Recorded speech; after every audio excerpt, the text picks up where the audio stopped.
All right, looks like we are live. Welcome everybody to Standing for Truth. My name is Donny, and I am your host and moderator for tonight's debate on evolution. Tonight I have Dr. Dino and Preston here with me to debate the important question, is there good evidence for evolution? Nothing beats a good old-fashioned evolution debate. So Preston and Kent, thank you so much for being here for this debate on evolution. Preston, why don't we start with you in terms of introductions? What I like to do here on the show is before we get into the opening statements themselves, let's kind of get to know the debaters a little bit, break the ice. And Preston, since this is your first time here on the program, I do appreciate you being willing to engage in this debate. How you doing today, and a little bit about yourself? Thank you, Donny. I'm doing well. As y'all heard, my name is Preston. I am a cellular and molecular biology major. Interested here in talking about evolution. I appreciate what Donny does here, and I appreciate Kent Hovind here being with me and being able to have this important conversation with me. I'm mostly interested here today just to have a conversation.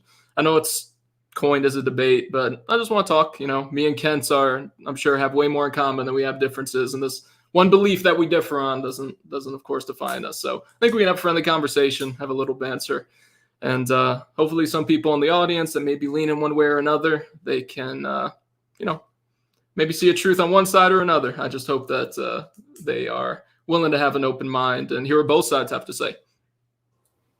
Okay, thank you so much for that intro, Preston. That sounds great to me. Some conversation, a little bit of banter here, and we are going to keep it more free-flowing and organic, as we've been doing in this Evolution Debate Challenge series. We are going to be having 10-minute opening statements, but then we're just going to have a free-flowing discussion, engaging one point or one topic at a time. So, Kent Hovind, good to have you back as well, brother. How you been? A little bit about Dell. Great. Looks like my mic was still muted. There we go. Great. Good to be back with you, Donny. We've done quite a few debates here. I believe the Bible is true. We have a Christian camp, a science center, a museum, an amazing place here. Dinosaur Adventureland. We're straight north of Pensacola, 70 miles in Lenox, Alabama. Someone gave us 140 acres here. We're having a blast building it and taking visitors from all over the world. It's free. Come on down, Preston. We'll show you around the place. We believe God made everything. Dinosaurs, stars, everything in 6 days, like he said he did. We defend the Bible as being scientifically accurate, and the evolution theory is one of the dumbest religions in the world. Those are the nice things we say about it. Go ahead. Thank you for the intro there, Kent. Also, for the audience sake, yes, as we usually do, we are going to get you guys involved, make this interactive. We're going to have an audience Q&A after the discussion and closing statement. So please just make sure you're tagging me with your questions, either at Standing for Truth or at Donny, and that way I won't miss them. So with that, Preston, we are going to hand it over to you. We'll take about 10 minutes and kind of set the foundation for what we're going to discuss tonight. We'll do the same for Kent, and then we'll open it up for discussion. So whenever you're ready. Fantastic. Let me get my timer started here. Share screens.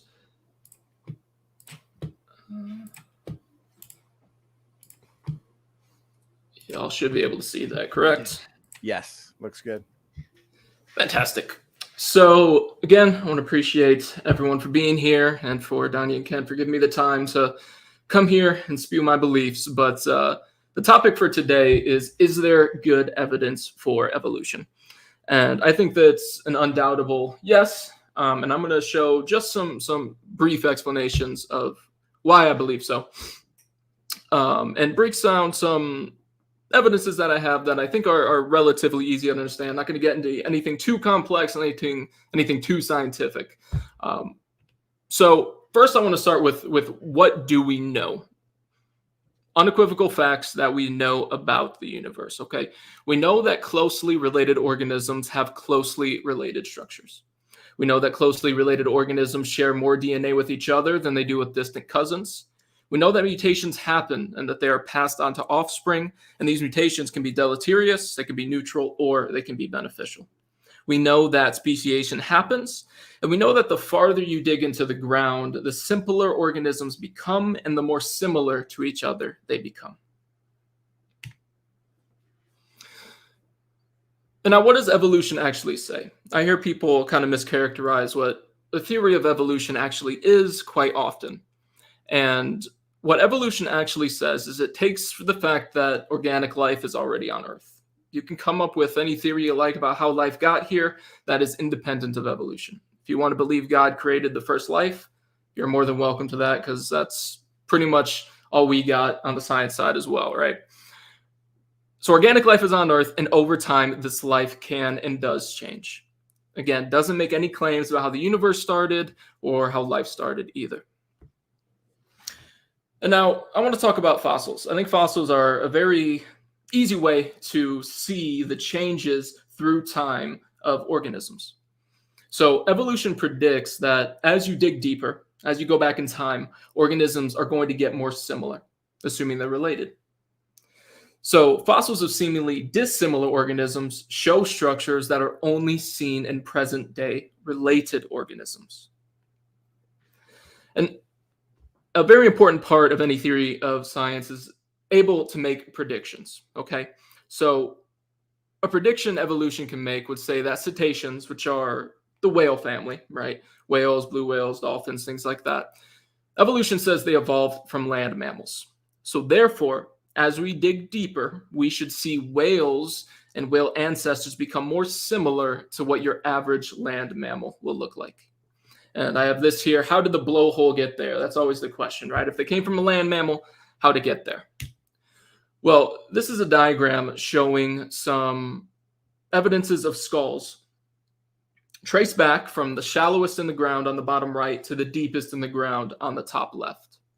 And you can see going from the deepest to the shallowest, so moving from back in time to forward in time, we see the blowhole actually begins to recede farther and farther back the snout of what used to be a land mammal.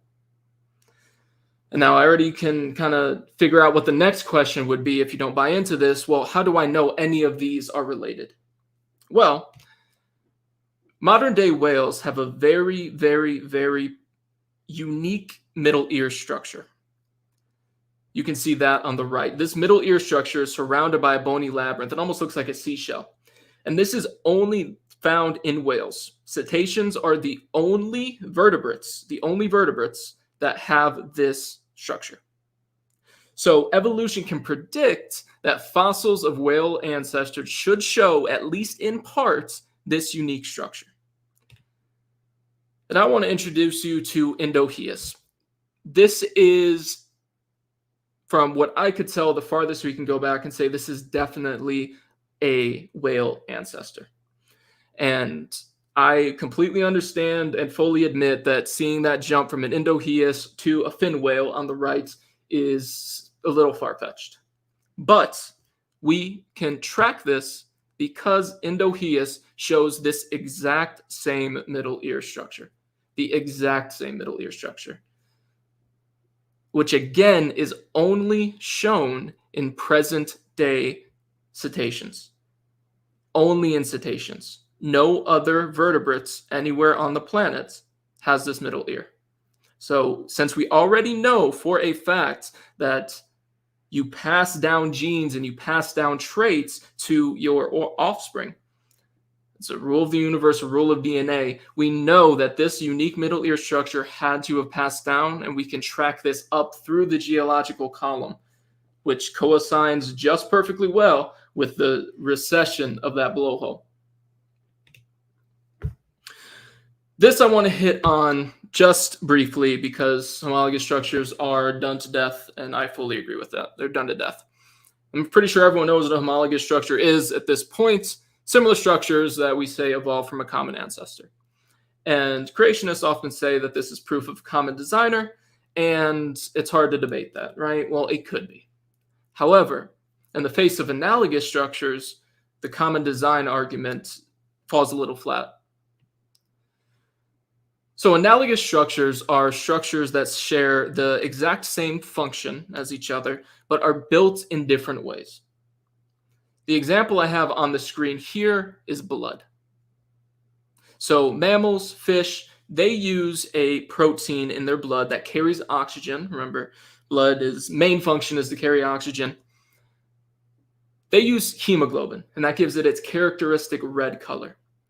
However, crustaceans and squids use a completely different chemical called oxyhemocyanin, and this shows a blue color. Segmented worms use something called chlorocrurin.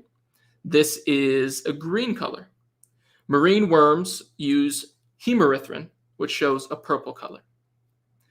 So if homologous structures are evidence for a common designer because he was too lazy to redesign wings and hands and legs for every animal, I understand that. Why wouldn't he use the same blood?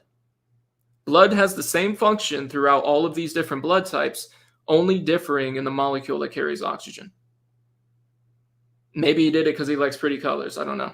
I think the purple blood's kind of pretty, but this is probably the most common example of analogous structures. The wings, right? Everyone's heard of that. Bat wings are built from their arm, and the extensions of their phalanges, their fingers, are webbed together, while the bird is just their arm coming out with the feathers coming off with their hollow bones.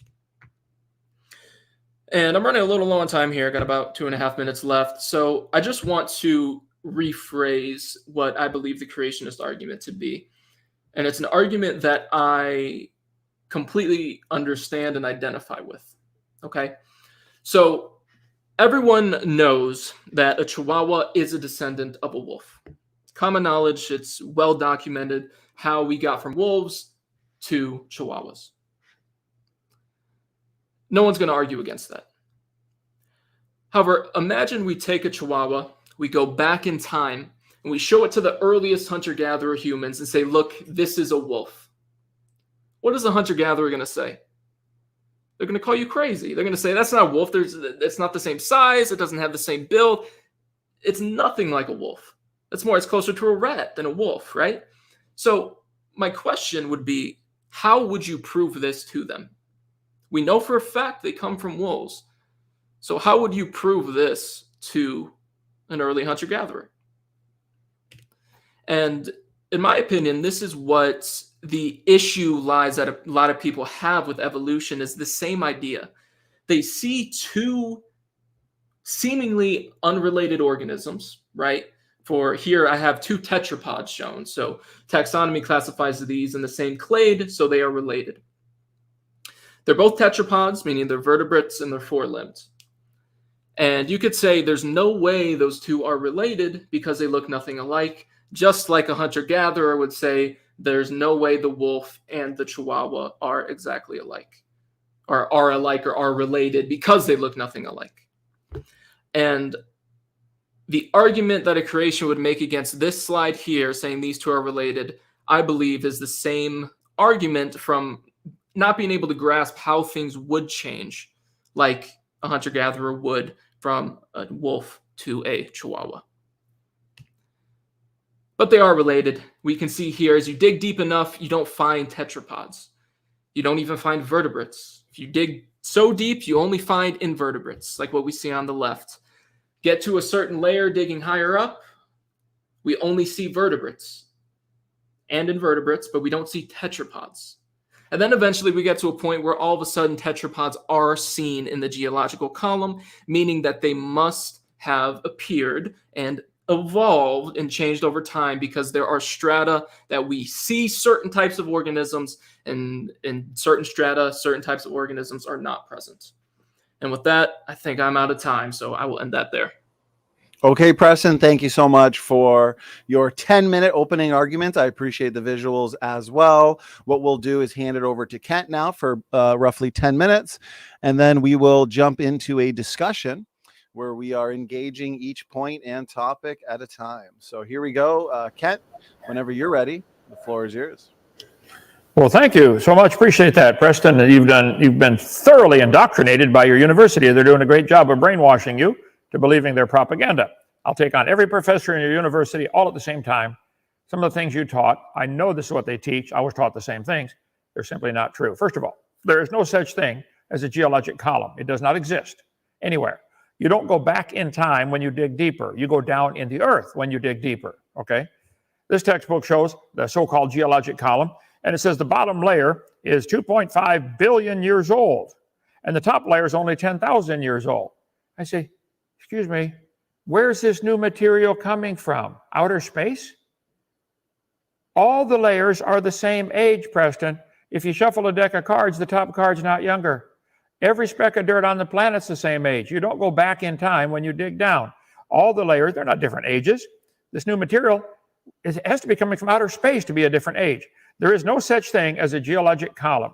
And all of your argument is based on the idea that if you go deeper, we find different animals.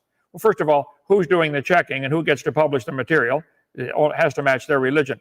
The geologic column is completely imaginary. It is the Bible to the evolutionist. This is their Bible. They think in terms of Cenozoic and Mesozoic and Paleozoic era. There's no such thing. No such thing as a Jurassic era. All the layers are the same age. But this is what guides their thinking.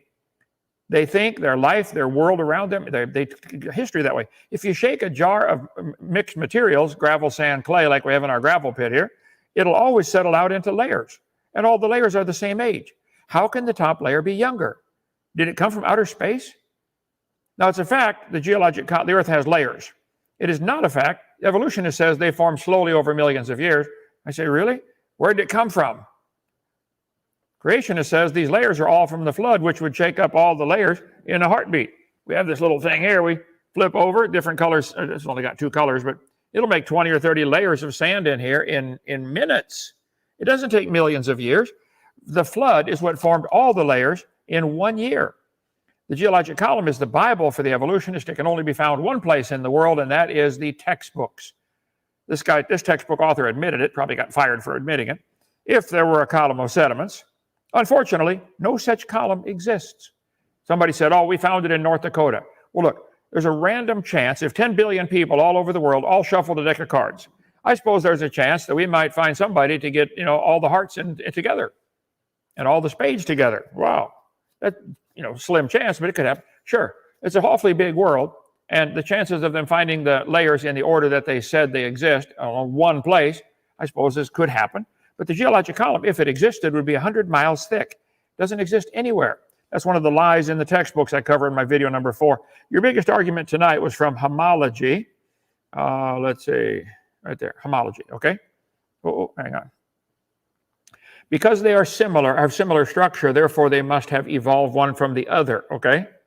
And you don't go back in time. There's no such thing as back in time. Many times I wished I could go back just 5 seconds to undo the dumb thing I just did. Anybody else ever feel the same? Just a couple seconds, please, Lord. Can we just rewind the clock? But you can't. And you can't go back in time when you dig down into the earth. All the layers are the same age. The homology argument is ludicrous on its face. The fact that there are similarities does not prove a common ancestry. It's a structure that works. A lot of animals want their front leg to be able to twist and move, and like your hand does. So they need 2 bones in the wrist, and the humerus and the radius and the ulna and the carpals and the metacarpals. It's a great design. Works great. The fish want to be able to swim and move their flippers around so they can twist them and contort them to dart around in the water. The birds want to be able to tweak their wing, angle of their wings so they can fly and evade predators if need be. So the homology argument falls flat on its face. Each of these is so incredibly designed that it would baffle a NASA engineer to make one. They can't get one close to that. And they all happen by chance? No, Preston, they were all designed. And the bones develop from different genes on the chromosomes. Evolutionists have never discussed that, to my knowledge. Why are they all coming from different genes on the chromosome if they're supposed to be ancestral to each other? Comparative anatomy provides further evidence of evolution, this textbook says. The commonalities suggest these animals are all related. They probably had a common ancestor. They're not even capable of thinking outside the box. Maybe they have a common designer. The same guy designed them, and it works awfully good. So no, I'm sorry, there is no geologic column. All over the world, petrified trees are found standing up, connecting all these layers. Thousands of these have been found. Dead trees only stand up a couple of years, then they fall down. The flood would make all the layers in 1 year, just like shaking up the sand art thing. We'll make a whole bunch of layers in a few minutes. I'll get the base for it here. You can watch it happen for those not paying attention to the sermon anyway. Here, be a stair maker so some of the kids can go, oh, wow, look, Mommy. Okay, over this way. So there is no geologic column. These petrified trees in the vertical position are common. They're standing straight up, running through all the layers. How can the layers be different ages? Yellowstone's got a fence around there as people kept picking pieces of petrified wood off of it so nobody would steal more wood. Petrified tree, the whole premise of your argument is based on the idea, the false idea, that the layers are different ages. They simply are not. All the layers formed in one big flood in the days of Noah. The Bible says at the end of time there would be scoffers who would be willingly ignorant of the creation and the flood. The flood did all of this. Here in central Alabama, where we are, you can drive down there, Preston, from Knoxville. There's a large coal mine where they find dozens and dozens of petrified trees standing up. Some of them sitting, they start right on top of a seam of coal. Some go right through the seam of coal. A friend of mine works up there as a manager of one of the projects. He said, yeah, we find them all the time. Petrified trees standing up, running through these different seams. Sometimes, he said, if you put all the samples together, we can prove that the Blue Creek and the Mary Lee formation of coal formed essentially within days of each other, because the petrified trees, if you take sample A, B, C, D, E, F, G, put it all together, it's obvious they both formed before either tree could rot. So it is simply not common sense to say the layers are different ages. They're shuffled by a big flood. Here's a tree with bottoms in one layer of coal, the top's in a different layer of coal, same tree, separated by millions of years. Joggins, Nova Scotia is famous for its petrified trees standing up. They're all over up there.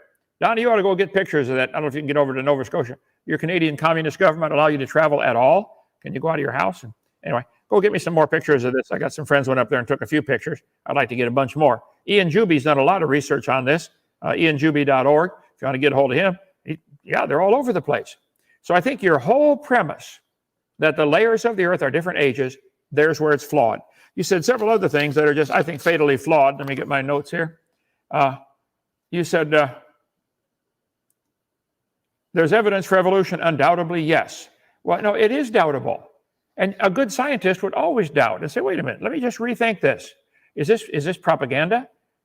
Could it be that, if everybody has to follow the herd, like the scientists, then we'd never have any new inventions or things and discoveries in science. If everything has to be peer reviewed, well, the first guy who discovers a new idea doesn't have any peers. Nobody else thought of it.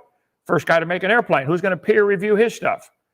So no, the homology structure you mentioned, the geologic column, the organic theory of evolution, you want to start with life already on Earth. I can understand why, because nobody has got a good answer on how life got started.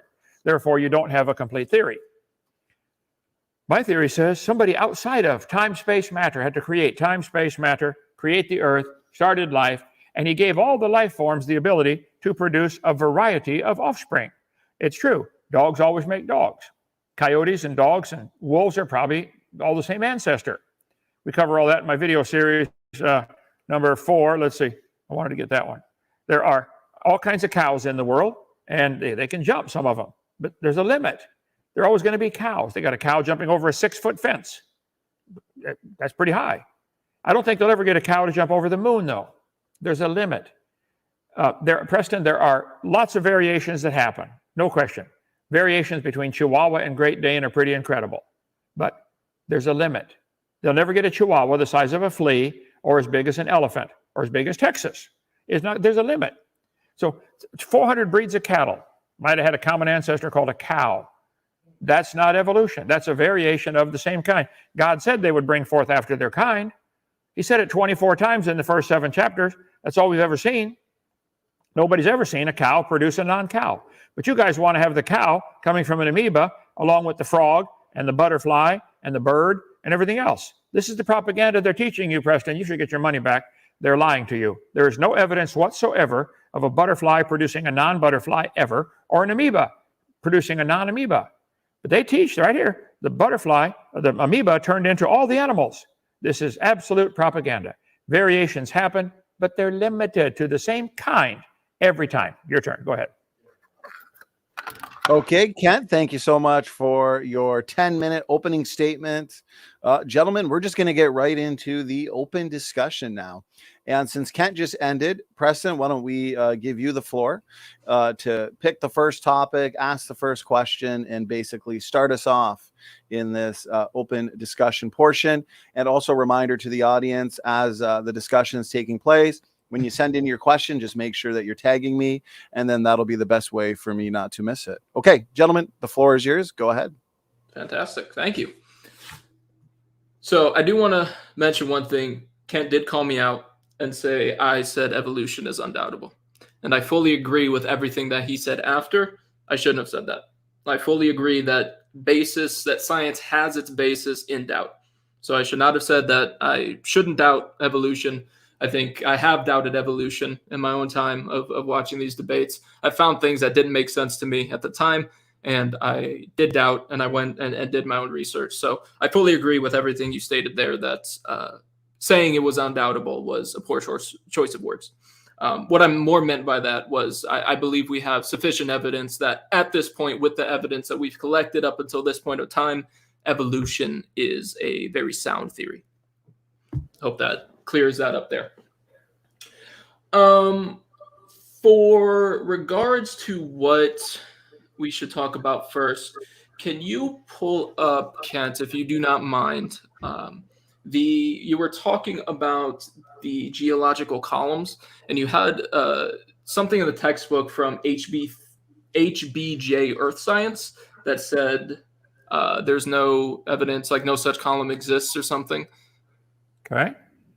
There it is. Thank you very much. Yeah, perfect. So if we actually read that quote, it says, if there were a column of sediments deposited continuously since the formation of Earth, the entire history of the planet could be reconstructed. Unfortunately, no such column exists. So we can highlight just the one sentence and say no such column exists and move on and assume that was talking about the entire geologic column. That wasn't.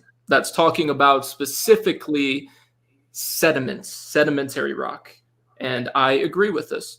There is absolutely no part of the earth where it is only sedimentary rock all the way from the bottom to the top. So I'm not making any accusations here, but I think it is important that we fully read what we're quoting at this point. But as for points, I think I brought up an interesting point during my opening statement of the Chihuahua to an early human, right? And I believe, I don't want to put actually, words in Preston. Yes, sir. If it's okay with you, gentlemen, of course, I want to keep this free flowing and organic. Maybe we should stop there before we get to the next point and see if Kent had anything he wanted to add. Absolutely. Specifically on the geologic column topic. I appreciate the points, Preston. Go ahead, Kent. Yeah, that's great. One topic at a time. We'll take any topic you'd like, but if you want to get on the geologic column, if there were a column of sediments deposited continuously since the formation of the Earth, the entire history of the planet could be reconstructed. No such column exists. The geologic column, you guys have never answered my simple question. If the top layer is younger, where did it come from? How can one layer be younger? They put the dates on here and say, look, this top layer is only 10,000 years old. Where did it come from 10,000 years ago? So to answer that, I would have to ask, when we radiometric date something, not specifically like the isotopes we're dating, but what do you think we are asserting that we're dating? If that question made any sense. Well, that a little bit evading the point. Radiometric dating wasn't invented until the 1950s. Willard Libby, 1946, got a Nobel Prize for it sometime in there. The geologic column was made up in 1830. And it is the standard. It has to match the geologic column. So if they obtain a radiometric date from potassium argon dating, rubidium, strontium, lead 208, lead 206, carbon 14, carbon 13, it wouldn't matter. It has to match the geologic column or it'll be rejected. They may test the same sample over and over until they get a date they want. It's not as simple as that. And I give a long answer to that on my video number 7 of my seminar series, which you can get on drdino.com. So the bigger question is, though, if the Holocene era is 10,000 years old, where did the material come from? Moving it from here to here does not change the age of it. Shuffling the deck of cards does not change the age of them. Is this one now younger because it's on top? No. This is where your whole geologic column is a hoax. That's where you get brainwashed. During the Scopes monkey trial, 1925, the atheist lawyer said, obviously the top layer is the youngest. The other lawyer should have stopped right there and said, no, it's not obviously the top layer is the youngest. All of your religion is built on that one assumption, that the layers are different ages. What if all the layers are the same age, Preston? What if they were simply shuffled and sorted because of a massive flood?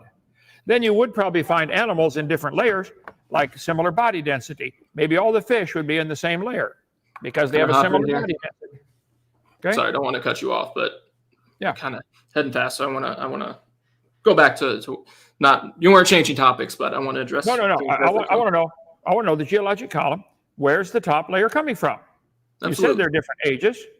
Well, I want to preface that because that's why I asked my original question is, what do you think we're actually dating when we radiometrically date something? Okay. In any honest court of law, if you brought in a carbon date and said, Your Honor, I think this plastic in this pin is, 12.6 thousand years old or whatever. This is based on the very obvious assumption that we know the material was not contaminated to begin with. We know the ratio that was in it to begin with, and we know there's never been any contamination. We know that the decay rates always remain constant. There are way too many variables. I use the illustration. If you walked into the room and you found a candle burning on a table, and I asked you the simple, obvious question, when was it lit? You say, I don't know, it was burning when I got here. Okay, well, let's do some science. What can we observe, study, test, demonstrate? We can observe the height of the candle. Let's measure it. We'll get a micrometer and get it down to the nearest bazillionth of an inch, okay? It is 7 inches tall. Okay, when was it lit? That doesn't tell me. Well, let's measure how fast it burns. Let's get a stopwatch, or Olympic stopwatch, to time it. It's burning an inch an hour. These are two scientific facts. It is 7 inches tall. It's burning an inch an hour. When was it lit? We still don't know, and now we got to go into assumptions. Has it always burned at the same rate? How tall was it when it started? Maybe there was a breeze blowing that made it burn faster. There are just too many variables here. It's the same with all those dating methods. Has it always decayed at the same rate for billions of years? Radiometric decay is a random event, To say it's always been the same, could the sample have been contaminated to begin with? Maybe it was created with some radiometric materials in it. So we do have ways to tell that things are, it's called isochron dating. You can, if we're worried about the contamination, we can take the ratio of what could appear as a contaminant. So let's say, we're decaying into strontium or something. I'm not the best in elements with radiometric dating. We can take the daughter isotope and we can take, it's already known, and we can graph the ratio between that and what its parent isotope is and its daughter isotope. And those should remain constant and be a straight line unless there was contamination. If there was contamination, it wouldn't be a straight line because those ratios mathematically have to be constant. But I want to ask again, because I'm agreeing with a lot of what you're saying here. And I think the reason why we're not having agreement here is because I don't think we agree on what we're dating when we date rock. So if I date an igneous rock, what am I actually dating? Or what do you think we are actually dating? Well, if it's igneous rock, from the word ignited, means it's been burned. That would be like lava or ash flows or something like that, from the word igneous, ignite. You're trying to, at that point, trying to determine when was it set on fire? When was it ignited? When did it form? But see, we know like the sunlight produces all kinds of things, makes things happen on the Earth. The radiometric dating of any, whether it be carbon-14, uranium, strontium, all of them, you don't know the initial content. You're claiming this fossil is 10 billion or 5 million years old. Like, what the Earth was like 5 million years ago? You can't know that. You can't know it's always been the same decay rate. And there are all kinds of examples where the decay, they get the wrong number. Here's my candle illustration, okay? You simply don't know how tall it was. Can I talk about when you said that it was ignited? So we're not dating from when it was ignited. So for example, for argon dating, argon is a noble gas, a gas. So for example, with igneous rock, when it's molten, we're going to lose argon as gas. However, once it solidifies rather, that argon that is still in there is trapped in there. And thus starts the decay, where we can track the ratio and the half-lives. So I'm not dating the age of the rock. I'm dating how long ago it was laid. So I agree with everything you were saying beforehand, where yes, the rocks are technically the same ages, right? Well, you have elements are still being made and stars and supernovas, but on the Earth, they were probably all made at the same time. And we can't have rock from outer space with an asteroid or something, but most of it is the Earth recycling what's already there with tectonic plates, movement, and things. We reshuffle things and we send rock up out with volcanic eruptions, with metamorphosis, with metamorphic rock, with sedimentary rocks, with erosion and things. So I'm not dating how old the rock is. I'm dating how long has it been there in this specific moment, solidified. So I know argon is in there, and thus its half-life has to be constant. So are there any known factors that will influence the rate of that decay? Can it be speeded up or slowed down? I'm sure it can if you had enough energy. I don't know specifically of any examples. Well, so but you understand how your entire assumption there is we know the age of this layer because we know it was never contaminated. We know the decay rate's always been the same. And a freshman law student could have that one thrown out of court. Your Honor, you can't possibly know the decay rate's always been the same. Most of the Earth is sedimentary rock, by the way. Igneous rock's only 15% of the surface of the Earth. So I think understand how important it is for the evolutionists to preserve this idea of time. Time is the God of the evolutionist. If it can be demonstrated the Earth is not billions of years old and all the geologic column formed at one time, then everything else about evolution doesn't matter. Sure, we see variations, but there isn't enough time for it to go any further than, cows produce cows. There isn't, and I think pulling time out of the equation would really deflate the entire evolution balloon. And so I know it's important for you to get billions of years in the theory, and that's where the radiometric decay comes. I have lots of examples on my seminar series, number 7, to get the wildly wrong dates. They date it. Wow, how did we get that date? I don't know. Try it again. How do you know the first one was wrong? Well, it didn't match the geologic column. The geologic column is the standard they measure by, not the radiometric dating. If a radiometric date does not fit, it'll be rejected. Tell you what, take a sample of ore that contains uranium, okay? Break it up into 10 pieces, send it to 10 different laboratories, blind test. See if all 10 give you the same date. I'd bet you $20 they will not. I don't know if that's ever been done, but I'd bet you $20 the other way that it would. And I know there are examples of us getting the wrong number with carbon dating. I was in organic chemistry lab and I got a product and my percent yield was 120%. Does that mean I broke the laws of physics? No. I said, how did I do this incorrectly? My calculation, right? It's not about. Good. How did you know it was incorrect? Because it's over 100%, right? Yes. What if it would have come back 99? Would you have then rechecked it or just accepted it?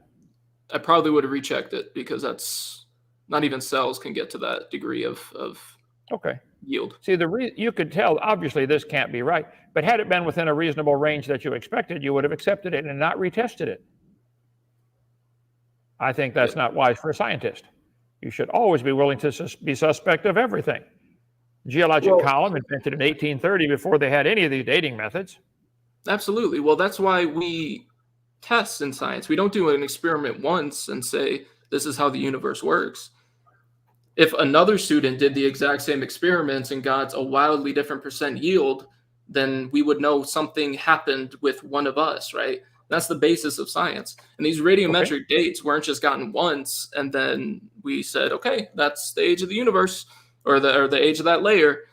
They are repeatedly tested and repeatedly gotten. And the reason why we know they're repeatedly tested and repeatedly gotten is because we know the dates of the rocks and we go to a different area and we want to figure out, okay, what are we working with? What time period are we working with? You can date that rock and it matches up with what's expected. I know that's what you've been taught. In a nutshell. That is what you've been taught. You've been taught wrong. That is not what happens, okay? But let's get back to a different topic. Let's do a test. Let's test Well, it over and over what does again. happen then? What does happen then? They don't always get the same number. Try this. Take a rock of a sample of uranium, or break it into 10 sections, send it to 10 laboratories scattered across the country. Don't tell any of them you're sending it to somebody else. Just ask them, how old is this rock? They will send back a letter or an email saying, where did you find it? What difference should that make? It's It shouldn't make important any to know difference where I found it. what the environmental conditions are like. So that could affect the decay rate? No, it wouldn't affect the decay rate. It would affect what's prevalent in the rock or in the uranium. Look, if it's that simple, break it into 10 pieces, send it to 10 laboratories, don't tell them anything. They're going to want $500 or whatever to test the sample. I would if I was going to say it's $500, so I'm not.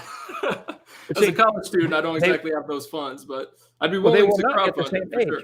They will ask where you found it because they want to know which layer of dirt it came from to bracket it on the already existing geologic column.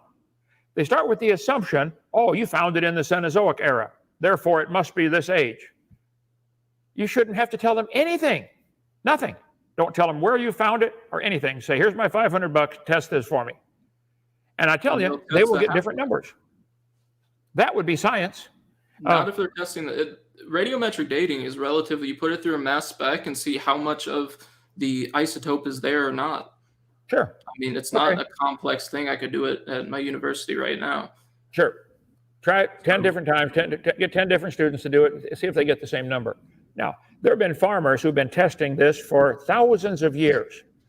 Probably billions, tens of billions of tests have been done. They've discovered every time cows produce cows. There are no exceptions. You might get a big cow or a little cow, a black cow, brown cow, more milk, more beef, but you're always going to get a cow. They've already been testing this for thousands of years. Dogs produce dogs. Mosquitoes produce mosquitoes. There are no exceptions. But do you believe you are related to a mosquito if it went back far enough in time? It depends on what you mean by related. Do I think I'm a descendant of a mosquito? No. Are you and a mosquito a descendant of the same ant? You both have the same great grandpa. Eventually there was, I'm not actually certain where the breakoff was between animals, or I'm sorry, insects and normal animals. But eventually, or in the past, there was something that was simple that broke off in two different populations. And one went one way and had different changes, and the other went another way with their own changes.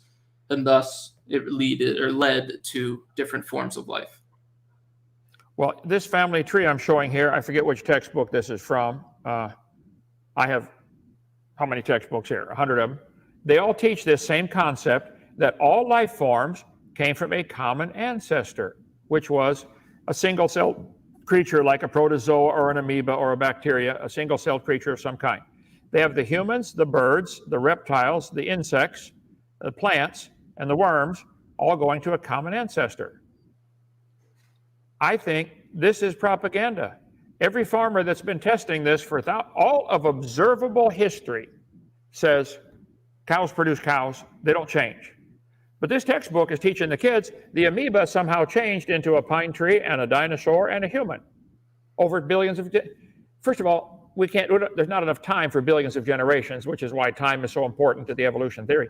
But this isn't observable. You don't see any animal ever produce offspring that are recognizably a different kind. Chihuahua, Great Dane. Why they did that to the Chihuahua, I don't know. I think that was cruel and harmful, and the thing is completely useless, but they did it, okay? I agree. But you let them all loose in the woods, they wouldn't survive. If you turned all the dogs loose in the woods, turned all the cows loose in the woods, most of them wouldn't survive either. You got to babysit them, put a fence around your pasture, and watch out for coyotes and shoot them. So I get what you're saying, but your main thing against evolution is we've never seen the change from a protozoa to a animal, right? It's a misnomer in science to say that you have to directly observe something for it to happen, or for you to be able to infer that this happens. If I drop this pencil right now, what's going to happen? It's going to fall. Based on all human experience, gravity pulls things toward the center of the Earth, Right. unless you're near a mountain range. So if I go to Jupiter and I drop this pen, what's going to happen? Or this pencil, what's going to happen? We would assume the same thing, probably drop faster. I think Jupiter's gravity is what, 3 times greater than ours, okay? Much larger. But we've never dropped anything on Jupiter. Right. That would be an assumption. You're right. We find laws that work and we can apply to what we can see. And what we can see is mutation. We see that they pass down these mutations. We've seen very important modifications happening, speciation happening. We've seen single cellular life turn into multicellular life, which in my opinion is the most important evolutionary step ever. That is the catalyst for all of the multicellular life we see. And we saw this happen in a small amount of time.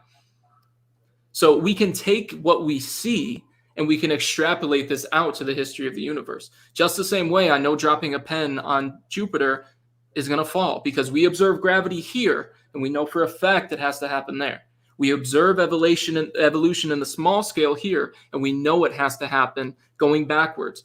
And well, not going backwards, you don't evolve backwards, but going back in time, we see that things still evolve and still speciate. Okay, let's take that analogy. We can observe that cows can jump, okay? Yes. I think we could observe if we gave our cow vitamins and made him work out at the gym every day, he could jump higher. So if we could get a cow to go from jumping 3 feet to jumping 4 feet and then jumping 6 feet, all we have to do is keep extrapolating. Someday the cow could jump over the moon. The problem is that evolution never attempts to break the laws of physics, right? I mean, that's just impossible with a cow jumping over the moon with physics. Why would that be impossible? I mean, if it can go from 3 feet to 4 feet to 5 feet to 6 feet, why not 250,000 miles? Because of the laws of physics. I mean, a certain size of thing can only produce so much energy. Right. Bingo. And a bacteria can only produce a bacteria. There's no gene code in an amoeba, single-cell creature, to make arms, heart, brain, muscle, nervous system. It's not there. But your chart shows all the creatures coming from, here you go, everything, the family tree. I know I could bet $20 that your books at your university show family trees like this one, maybe this exact one. We never see an amoeba or a single-celled creature of any kind. There are 20,000 different kinds of single-celled creatures.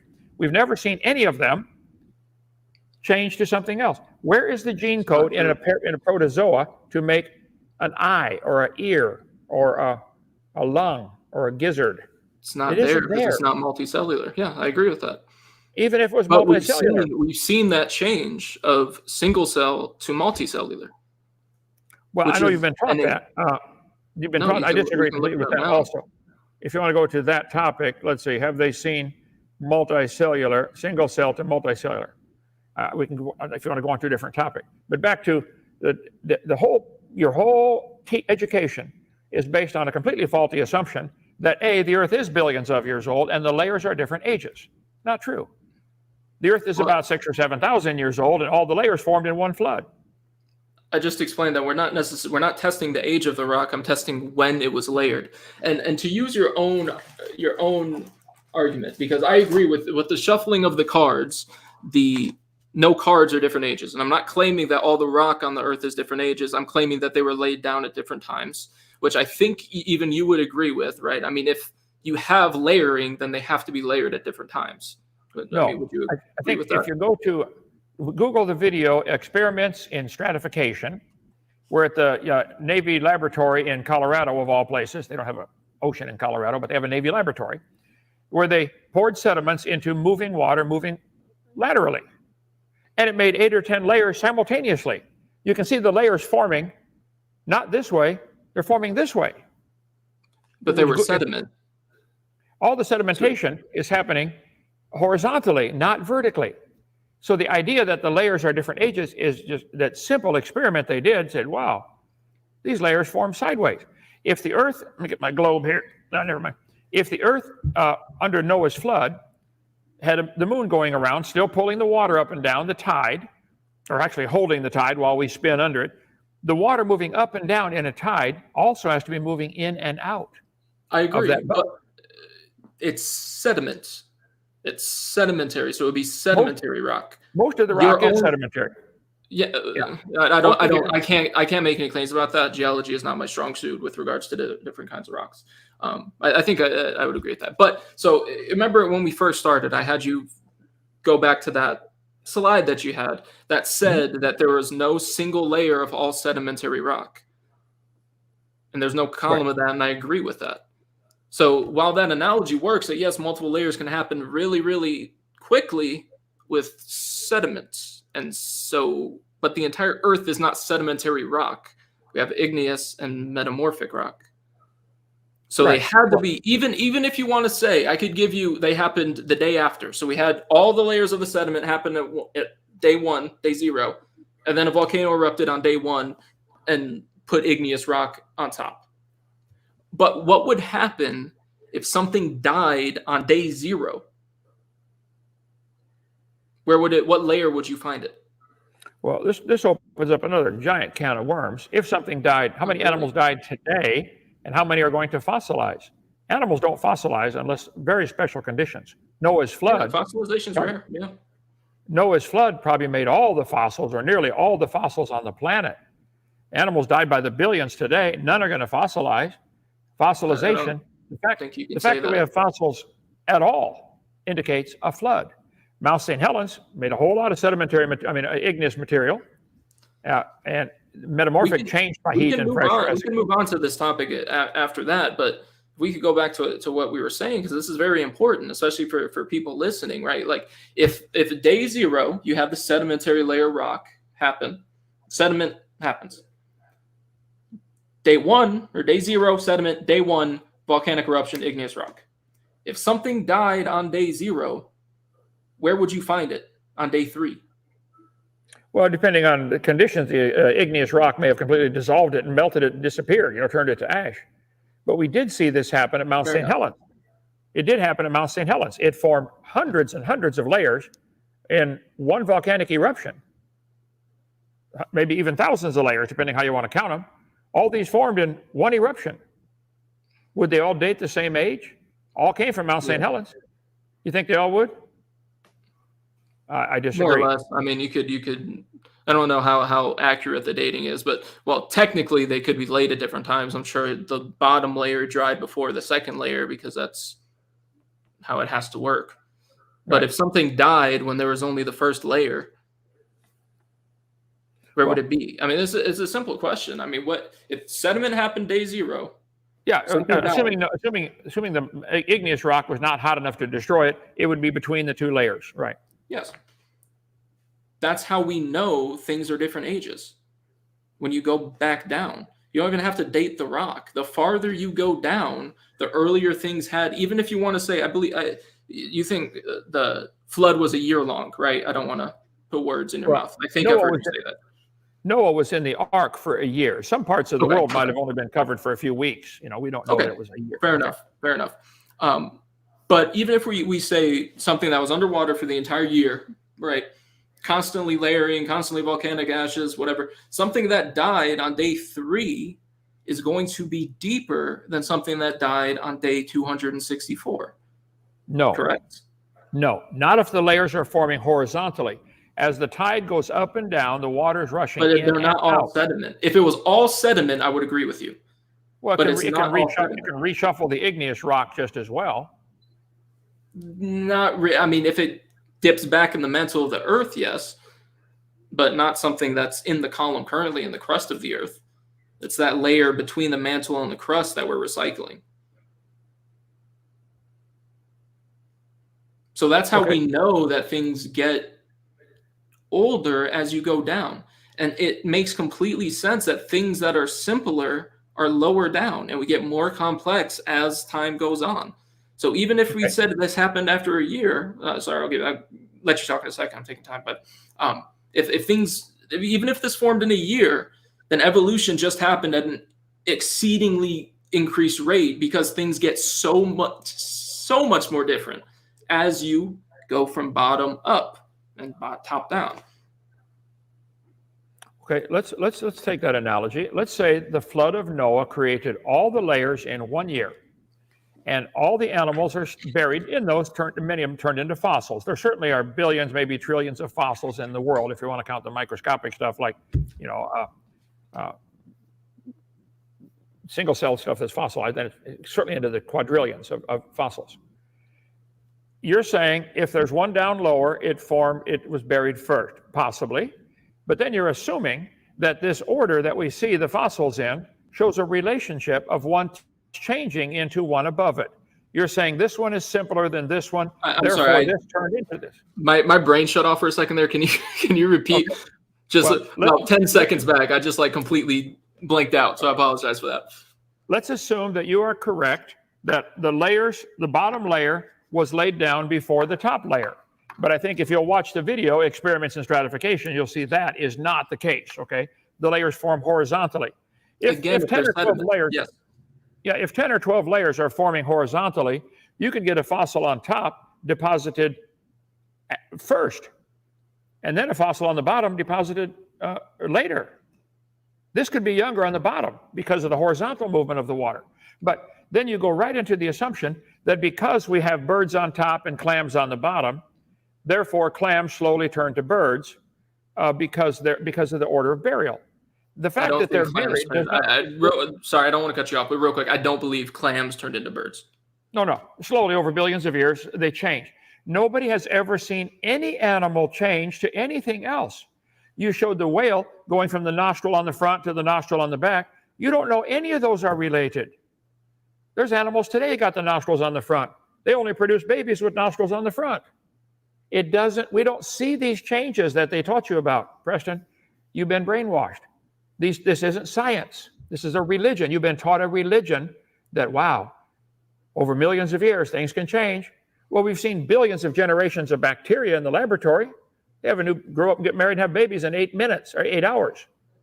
So you can see thousands of generations in one scientist's lifetime, and they're still bacteria. And they do all kinds of mean things to them. They nuke them and microwave them and x-ray them, and they always make a bacteria. I understand where you're going, but I still don't think we've gotten a very good explanation for how the flood would explain the different fossils, which was a bulk of my opening statement, was these fossils get different as you go down. And even if they were formed in a year, the bottom, and what you said is true. That's why if you find two fossils at different heights in the single layer of sedimentary rock, you can't really differentiate them that much because they absolutely could have died even in the same day, right? If we had a large flood come through, which I know maybe trigger word flood, but you can have isolated floods, right? And so that's absolutely true. But what we date them between is between layers of igneous or metamorphic rock, where you had sedimentation and then you had to have a different event happen that wasn't sedimentation. And so things in that sediment, if you have your layer of igneous rock here, you have your sediment, everything living in the sediment or fossilized in the sediment, close-ish to the same age, right? But then everything above this layer of igneous rock has to be younger, or at the very least died before this volcanic eruption that laid this igneous rock happened. That's a reasonable assumption, but how much younger? Could it have happened all in 3 weeks? If the volcanic eruption happened, yes, but then you can't explain 3 weeks showing the difference between simple non-invertebrate life, that was a misnomer, simple invertebrate life to vertebrates. Differed only by layers. I mean, you just don't find vertebrates past a certain layer. Well, I would say that if there were a worldwide flood, like the Bible says, and like thousands of cultures through history have taught there was, animals would tend to be a little bit sorted based upon the obvious, number one, habitat. Simpler invertebrates, clams, would be found at the bottom because that's where they live. They're already at the bottom. They're the first ones buried. Birds are found at top because they're the last ones to die in a flood. So it would have nothing to do with evolution. It's a simple sorting based upon habitat. Clams don't normally hang out with birds, so probably they're sorted differently, different layers. Or maybe mobility. Clams can't run very fast. Maybe intelligence, maybe body density. In a court of law, I think a freshman law student could completely destroy the argument that because these are found in a certain order, which they're not always found in that order, therefore it shows a relationship that one's turning into the other. Why don't we see them turn into the other today? There are animals with the nose on the front today. Do any of those turn into one with the nose behind the head with the whale? We don't see any of this happening. It's imagination. I think the flood of Noah lasted about a year. He was in the ark for a year. And the tide going up and down is by far the best explanation for all the stratification of the earth, period. At the same time, there's probably a lot of volcanoes going off because the fountains of the deep broke open. The earth is all busted up, and there's rings of fire, and there's fault lines all over the world today. I think all that happened because of Noah's flood. So sure, there would be sedimentary rock mixed with igneous rock, mixed with metamorphic rock. The flexing of the plates of the earth would create metamorphic rock, changed by the heat and pressure just of the friction and moving.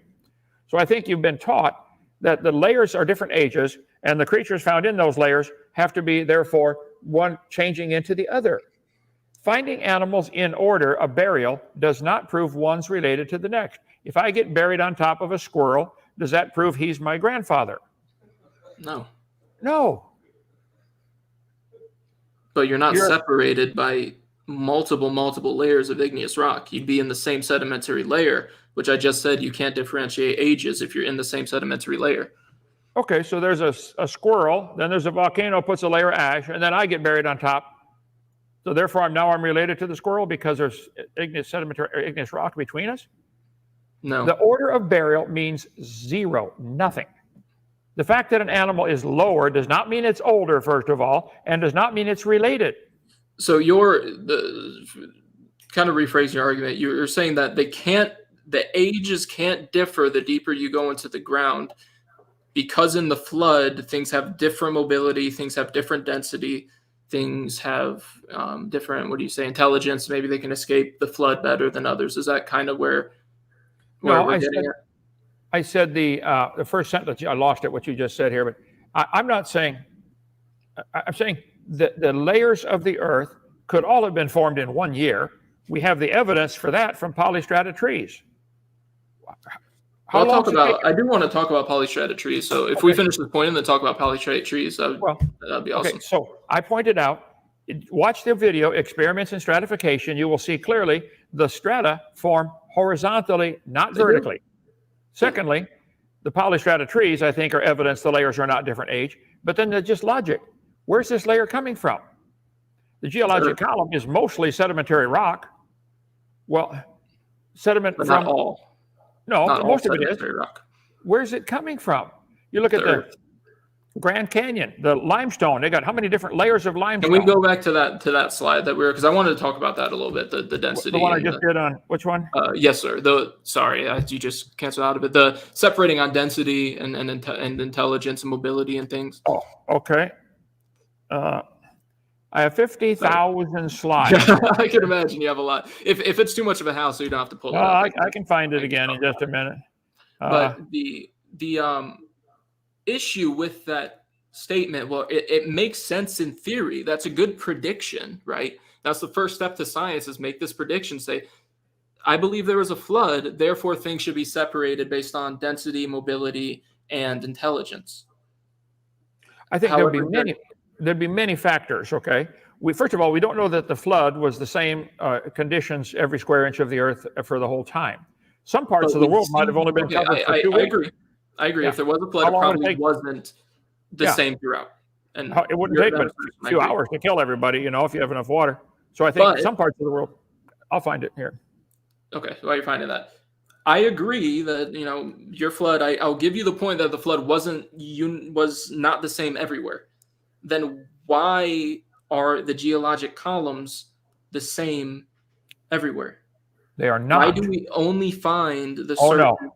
You will find them completely inverted. You will find the Cenozoic era on top of there. It's all scrambled up. That's why they scrambled. I've got an article where they said they found the geologic column in the order they wanted it in North Dakota. Yep. Well, why don't they find it in Alabama? Because of unconformities. So how do you know which one's right?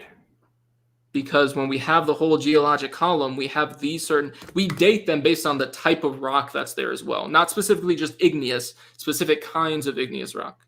So at this layer, which we called, I'm not good with the names of them, but this layer we gave a name, right? Some rudimentary name, and said this is this old based on dating. When you reach this rock in this kind of formation, it was formed at the same time, because we only see that formation at this depth. And so you can find layers that don't have all the geologic column, because of something called unconformity. That layer could have eroded away. The unconformity means there's something missing here. It's not conform with the geologic column, unconform. Therefore, it eroded away. But however, the columns that are there are always in the correct order. You don't ever find the bottom layer above the top layer. How would you know? Ever find that? For example, the Grand Canyon contains, I think, I'm going to pick a number and say 12 different layers of limestone. Okay. Is the bottom layer of limestone different age than the top layer of limestone? Not different age. They're both sedimentary. No, you don't know that. You can't prove that. If I shake this up, this just made, wow, look at that, 12 layers while we sit here and talk. Is the bottom layer older? Or every grain of sand in here is the same age? The problem with that is you were just laughing at me for saying that we're different ages and mocked me for saying that did they come from outer space? But in that example, they are coming from outer space. It's falling from the sky. Well, they're all in the glass container at the same time. So yes, in that case, when they fall from the sky, it's not, you can't attack that, right? That makes sense, but it doesn't. It comes from within and is laid from within. Okay.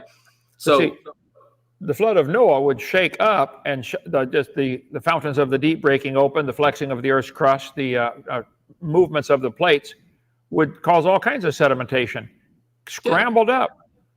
I'd agree with that. And we find evidence of floods in certain areas, right? And that's absolutely true. But we see them, and geologists can say there was a flood here.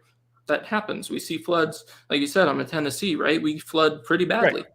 Right. We see floods and we see sediment after it floods. So yes, it happens. But the issue with that is if we see non-sediment rock, right? And going to that, which I had you pull up, and thank you for pulling that up. I appreciate it. Again, that's a good prediction, but we can test it and see it's not true. But there's no common denominator of why, if you want to go off of density, why don't we find, I looked it up here, Blainville's beaked whales have the densest bone in the animal kingdom. Why is not every single beaked whale at the bottom? Why are hippos not at the bottom with their dense bones? Why do we not only find bird fossils at the top? Because they're separated by density, so we should only ever find bird fossils at a reasonable depth that we can dig. But are all bird fossils found in the same layer? No. Then why not? They're all the same body density, roughly. And the fact that the whale has a bone. Exactly. That was my point. Whales also have blubber that floats. So the fact that they have a dense bone does not have anything to do with where they're going to be buried. I just pointed out it would be logical to conclude these would be major factors. I think if you went out west, you may find herds of buffalo bones that died, none of them fossilized. You can't find. If there were a flood that buried them all, you probably wouldn't find many human bones with them, because humans don't hang out with buffalo. So it's habitat. Nothing to do with evolution. Flood, it wouldn't matter if they were 2 miles away. The water would have brought them together, and they would have been buried together anyway under their layers of all sediment rock. In some places, they'd be brought together. Other places, they'd be scattered apart. But I think we don't ever see them together. Well, I want you to understand. We only got 3 minutes left here. Your entire argument for evolution is based upon the assumption that we have billions of years for it to take place in, and that animal can change to something else. You have a simple creature at the bottom, like typically an amoeba or something like that, and this is what they teach. Everything came from a single-celled creature. This is not observable science. This is a family tree. This is fairy tale stuff. This is imagination. Humans and birds are related, and you're related to a mosquito. If you go back, you have a common ancestor with a mosquito. Professor Dave has a common ancestor is related to a strawberry. I got to shout out to Professor Dave. I was going to use my organic chemistry note cards to try to do an example. I'm so holding them. He has saved my life with organic chemistry. So, Professor Dave, I appreciate him. Professor Dave is brilliant in some areas, but he has been thoroughly brainwashed about evolution. I wouldn't argue with him about calculus or trig or geometry or organic chemistry, but he believes he came from a rock 4.6 billion years ago. I don't think he believes crazy. That. But even since I don't believe that. But going to what you said, finishing up here, yes, We've never seen directly observed. Actually, I'm going to go back on that. We have seen life change. We've seen single cellular life turn into multicellular life. We have. This is peer-reviewed, published. We've seen it. I would Even disagree. then, We've seen single-celled creatures bond together to colonize, to fight off an enemy. We've never seen them produce a wing or a bone or a leg or a lung or an organ of any kind. You get a group of single-celled and being multicellular are very different things. Okay, can Not that multicellular colony mate with another multicellular colony and produce a multicellular colony, or do they each go back to their single cell to reproduce? If we're talking gametes, our reproduction is single cell. Two single cells come together, the female oocyte and the male sperm. I understand that real well. Made three myself. So the colony it does happen one cell by definition. Sexual that happens with one cell. Well, that cell in the sperm and in the egg contained a nucleus that contained the DNA code that already had the information to make an arm and a leg. Did your colony of single-celled creatures that got together have the information to make an arm or a leg or a lung or an eyeball? Not yet. No. But being multicellular allows them to differentiate. So now all of a sudden, if you have, it's kind of analogous to what happened with humanity, right? Eventually, at first we were hunter-gatherers and we had to hunt for our food. And then all of a sudden we figured out how to grow food. And now what does that allow? That allows us to have a surplus of food. So now people can differentiate. We can have people become artists. We can have people still hunt. We can have people build things. We can have people be musicians, right? It's the same idea with multicellular. As soon as you don't have to focus every cellular process in a single cell, food production, maintaining homeostasis, everything with the environment. As soon as you have multicellular cells, we can say, okay, y'all on the outside focus on homeostasis because y'all are exposed to the environment. Now, y'all on the inside, maybe y'all can take away from maintaining homeostasis because you're not exposed to the extracellular matrix. Y'all can focus on food production. Y'all can focus on so on and so forth. And that's how we eventually get to the point where you can say, okay, y'all, these cells grow outwards. Okay, cool. So they grow outwards. And what does that allow? So on and so forth. Being multicellular is the most important evolutionary step, in my opinion. I'm sure there people would disagree, but it's at least up there, and we have seen it. And that allows everything that we see today to happen. This is SpongeBob imagination. We don't observe it. We don't observe any creature all of a sudden develop skin to fight off the environment, and we don't see this. Science is what we can observe, study, test, and demonstrate. You've been taught some good science, and they mix their religion in with it, and you swallowed them both together. I'm sorry. Well, I don't think we should be taking questions. Yeah, gentlemen. Awesome discussion. Kent and Preston, you guys both brought the numbers for sure. We've been easily over 320 people live watching this epic debate. Yeah, and very great discussion. I love how free-flowing it was and just conversation style. Lots of good points discussed. We are basically a minute over the discussion, and so we'll wrap it up here. And let me restart the timer. What I want to do, though, is give you both a 3-minute closing statement. This way you can wrap up your thoughts, wrap up your points. If there's anything you wanted to say but haven't had the opportunity to do so, you can do that in the 3-minute closing statement. That way I'll organize the questions and we'll have a solid 20-ish minute audience Q&A. So Preston, we'll have you give your 3-minute closing statement first. We'll do the same for Kent, then we'll get into some questions. So whenever you're ready, Preston, the floor is yours. Perfect. Thank you. I appreciate this again. And Mr. Kent, thank you so much for having this conversation with me. I thoroughly enjoyed it. For a closing statement, I just want to say that today with the debate, let me go a different direction. I really wanted from this to hopefully show people that science is amazing. Okay. I love science. I'm a cellular biology major. I teach science. I'm a TA for microbiology, health science, microbiology. I love science and I love teaching it. And the problem I have with often the dogmatic view of creationism is the fact that I think it's and creationism doesn't always have to be dogmatic. I think everyone is able to have their own views, and I respect that, and I absolutely support them for believing it. I might not agree, but my issue comes when it becomes dogmatic, because these children that are growing up in these environments are learning they're demonizing science often, these creationists. And to me, that's heartbreaking, because science is so important. Science is why we have antibiotics. Science is why cancer survival has increased exponentially over the last so on and so forth. Why human birth is so much more safer than ever it was. Science is why we have everything, and why 90% of us are still alive. All of us have been sick before that might have killed us if we were born a few hundred years ago, right? Science is incredible. And I really want to push anyone that's watching this, that even if you're slightly on the fence, please look things up and have an open mind, okay? Because I had an open mind when I first started watching these debates, and my belief in evolution was starting to get questioned. And I was like, they're making good points, and I did my own research. And I found out that 99, almost willing to say all of the points, have an actual reasonable explanation. So I pray that y'all here today watching this debate are willing to go for it, especially if you're younger and you're still figuring out what you want to do. Look things up, make your own conclusions. Don't let what other people tell you, mischaracterizing science, formate your belief. Science is freaking amazing. And thank you all for watching, and thank you all for sticking with us through this debate. Go learn some science. It's freaking amazing. Thank you. Okay, Preston, thank you so much for that 3-minute concluding statement. Now we're going to hand it over to Kent.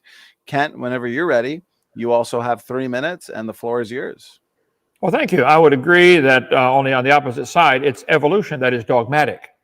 It's not the creationists that are dogmatic. You guys are dogmatic about your geologic column, which does not exist. You're dogmatic about your fossil record, which does not exist. Fossils only form under special conditions. The flood would do that. So many things you said. Children, I'm not demonizing science. I love science. I taught biology, earth science, physical science for 15 years. I love science. We have a school here. We have all kinds of science lessons and science activities here. We don't demonize science. We think evolution is polluting science. Evolution has nothing to do with science. Science, what we can observe, study, test, demonstrate, we love science. So don't say creationists demonize science. Evolutionists pollute science with their religion. Charles Darwin said, to suppose the eye could have been formed by natural selection seems, I freely confess, absurd. And it is, Charlie, it's absurd. 1 square inch of your retina has 137 million light-sensitive cells.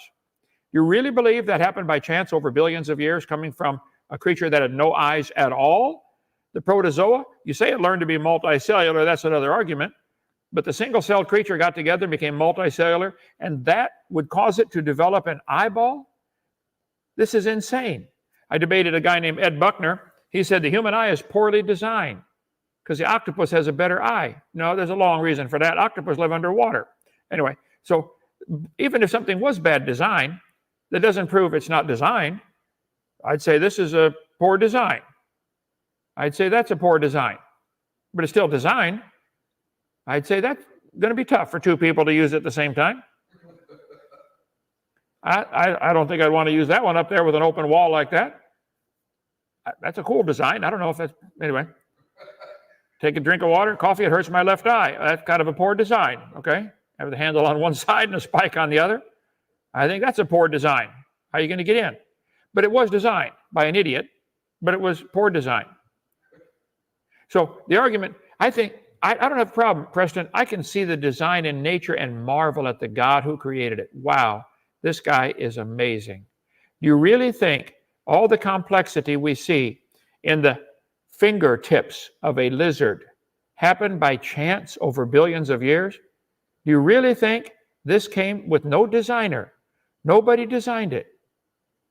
All forms of life came by blind chance with no designer. Beam me up, Scotty. There's no intelligent life down here.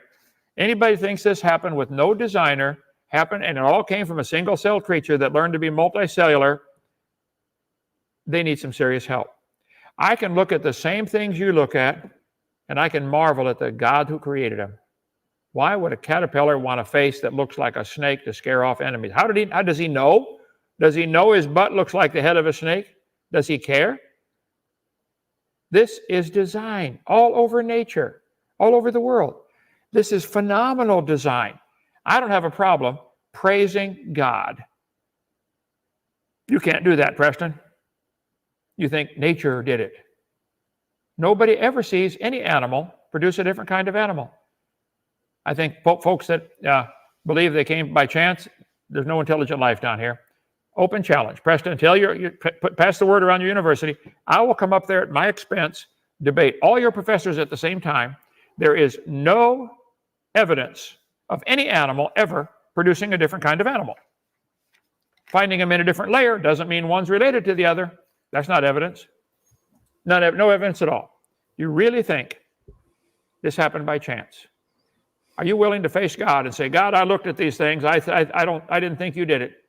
You really think that's in common sense, intelligence? I marvel that people have been so brainwashed, especially in the last 200 years. This dumb theory has, I think, polluted science completely. God made everything. I'm not against science. Don't ever accuse me of that. I'm against evolution because it's not part of science. Go ahead. Okay, thank you for your concluding statement there, Kent. And again, excellent debate, Preston and Dr. Dino. So let's get right into some of these audience questions. We got a lot of great questions here on the topic for tonight. Is there good evidence for evolution? So let's start here with the super chats. And we'll start with Christopher Silvius. Thank you so much for the support. And the question looks like it's a question for you, Preston. So Christopher is asking, is evolutionary theory possible without relying on the rescue device / magical ingredient of deep time? Go ahead, Preston. Yeah, it is possible. But, I mean, it happened at an exceedingly accelerated rate than what we could ever have imagined. We just showed today that things that are between different layers of igneous rock are different ages. I even had Kent say that they are if something died in sediment and was the volcanic eruption happened above it. So we know for a fact that they are separated by time between layers of rock. They are. That's just a fact of science. And therefore, things change. We see some types of animals at a certain depth and not other kinds of animals at the same depth. But as soon as you get more shallow, we start seeing more and more complexity. And it's amazing. So yes, it is possible without time. It just means it happens in an accelerated rate, which would throw science for a loop, because that would be incredible. Okay, thank you, Preston, for that response. Kent, over to you if there's anything you'd like to add. Yes, definitely. Christopher, excellent question, and you are correct. Evolution that's their rescue device. I ask them all the time, why do you think a ladybug came from a single-celled creature? They'll say, well, given enough time. What if you take away time? Time is the pacifier for the atheist. If time doesn't work, give them more time. Oh, wow, billions of years. You watch how many times they refer to billions of years ago, millions of years ago. This is why my attack on their geologic column, that's their Bible. They have to keep that geologic column, and they have to keep billions of years because their whole theory collapses. It is a rescue device. It is a magic ingredient. See, if you kiss a frog and it turns to a prince, we know it's a fairy tale.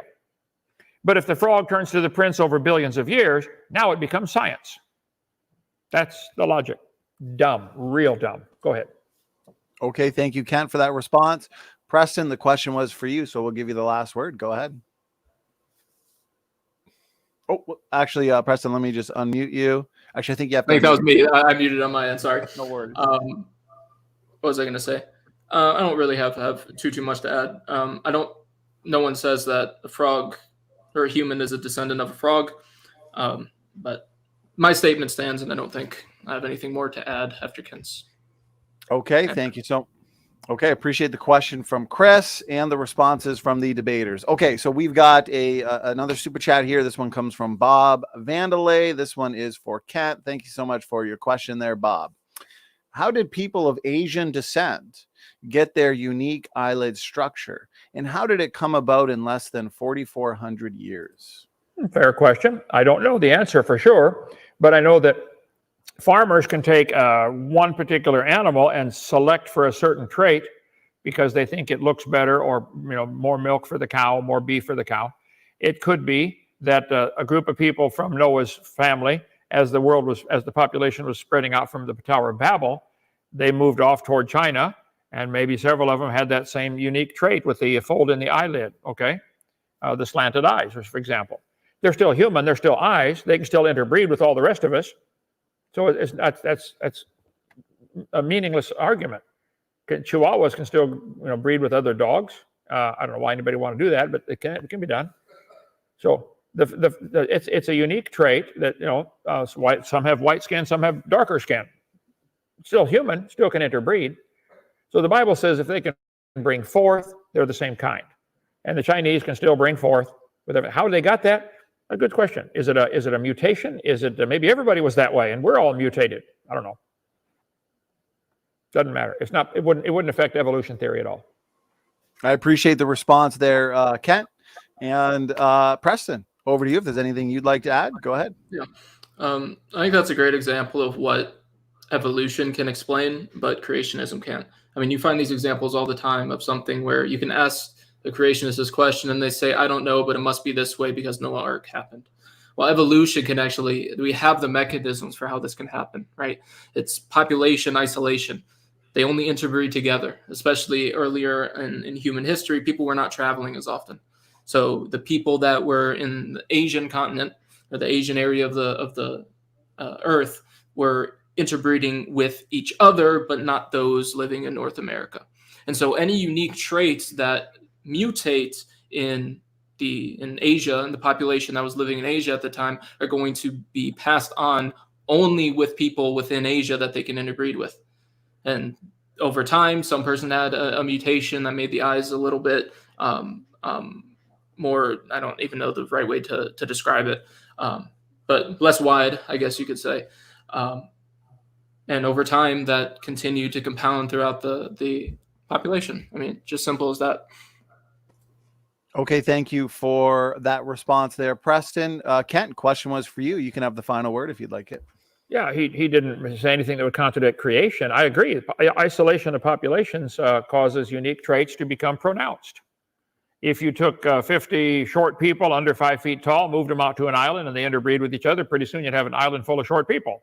You could do the same with tall people. That's what farmers have done for centuries.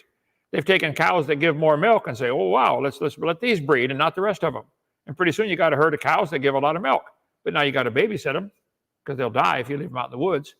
But so, yes, the traits can be accelerated, advanced, encouraged. That's called artificial selection. In the case of the Asian and the eye, it might have been natural selection. Maybe there's a reason. I can't think of any natural event that would cause that to be beneficial, but maybe it was they thought it was more beautiful. So, I'm not going to marry her. Her eyes don't slant. Okay. So maybe it's a natural select. Maybe it's artificial selection, but don't know. It wouldn't matter. That slanted eye is not evidence for evolution. It's still an eye. Okay, thank you, Kent, for that final word. And moving on, next question comes in from George Bond. Thank you so much. This one is now a question for you, Preston. So George is asking, does Preston know that during horizontal layering, the fossil at the top is older than the one at the bottom? And we can empirically test this. They're not. I don't know. I don't know if he's talking about specifically sediment, then fine. Maybe if you want to say that the act of the sediment wave coming through pushes it towards the top, fine. I don't know that to be true. If he says it's empirically able to test it, fine. But that wouldn't make that fossil go through layers and layers of igneous and metamorphic rock to get to the surface. It just wouldn't happen. So yeah, it's variance within the strata, which we had talked about earlier. Within sedimentary rock within the strata. That's why we can't date strata, or good Lord, I'm messing up my words. That's why we can't date sedimentary rock. But no, if a fossil is above another fossil, between layers of hard rock, igneous or metamorphic, it had to have died later than the one below it. Had to have. I even had Kent admit that when I gave the example of one sediment layer when the volcanic eruption on day one. It's just how it has to work logically. Okay, appreciate it there, Preston. And Kent, over to you. The floor is yours. I wish I had the video clip I could put in, but just Google experiments in stratification and watch the video. You can see it happening. The question, George is completely correct. It is totally possible for a fossil on top to be older than a fossil on the bottom if it's downstream from there. Watch the video. You can see it happen. It is not correct that the layers are different ages. They're not deposited vertically. They may be in some cases.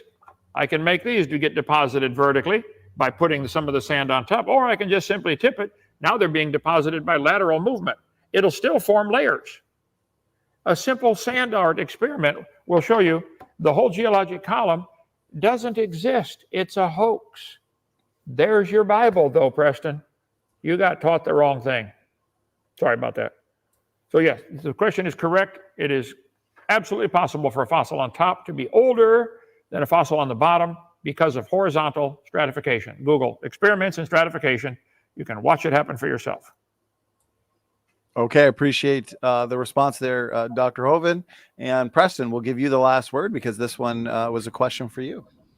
Again, I mean, we're not really arguing against me at this point. I already admitted that stratification you're looking at in that video with sediment. It's sedimentation with sediment. So that doesn't explain how fossils can be between different layers of igneous and metamorphic rock. And I've brought that question up multiple times, and we don't have an explanation for it other than the fact that logically, even if you are a creationist, it has to logically be younger if it's above something that is under concrete. I mean, it's not concrete, but you get the analogy. I mean, it just is that simple. Okay, thank you, Preston. Moving on to the next question. This one comes in from Dwayne Burke. Thank you so much for the support and the question. So he's asking, Preston, God defeated evolution before it was thought of by man through symbiotic relationships. If not, please explain why symbiotic relationships aren't required at the beginning of evolution.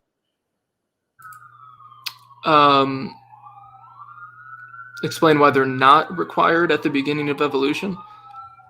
Because they're not required. I don't understand. Does a bacteria need a symbiotic relationship? The earliest life wasn't bacteria, but bacteria doesn't necessarily need symbiotic life. Nothing needs symbiotic life.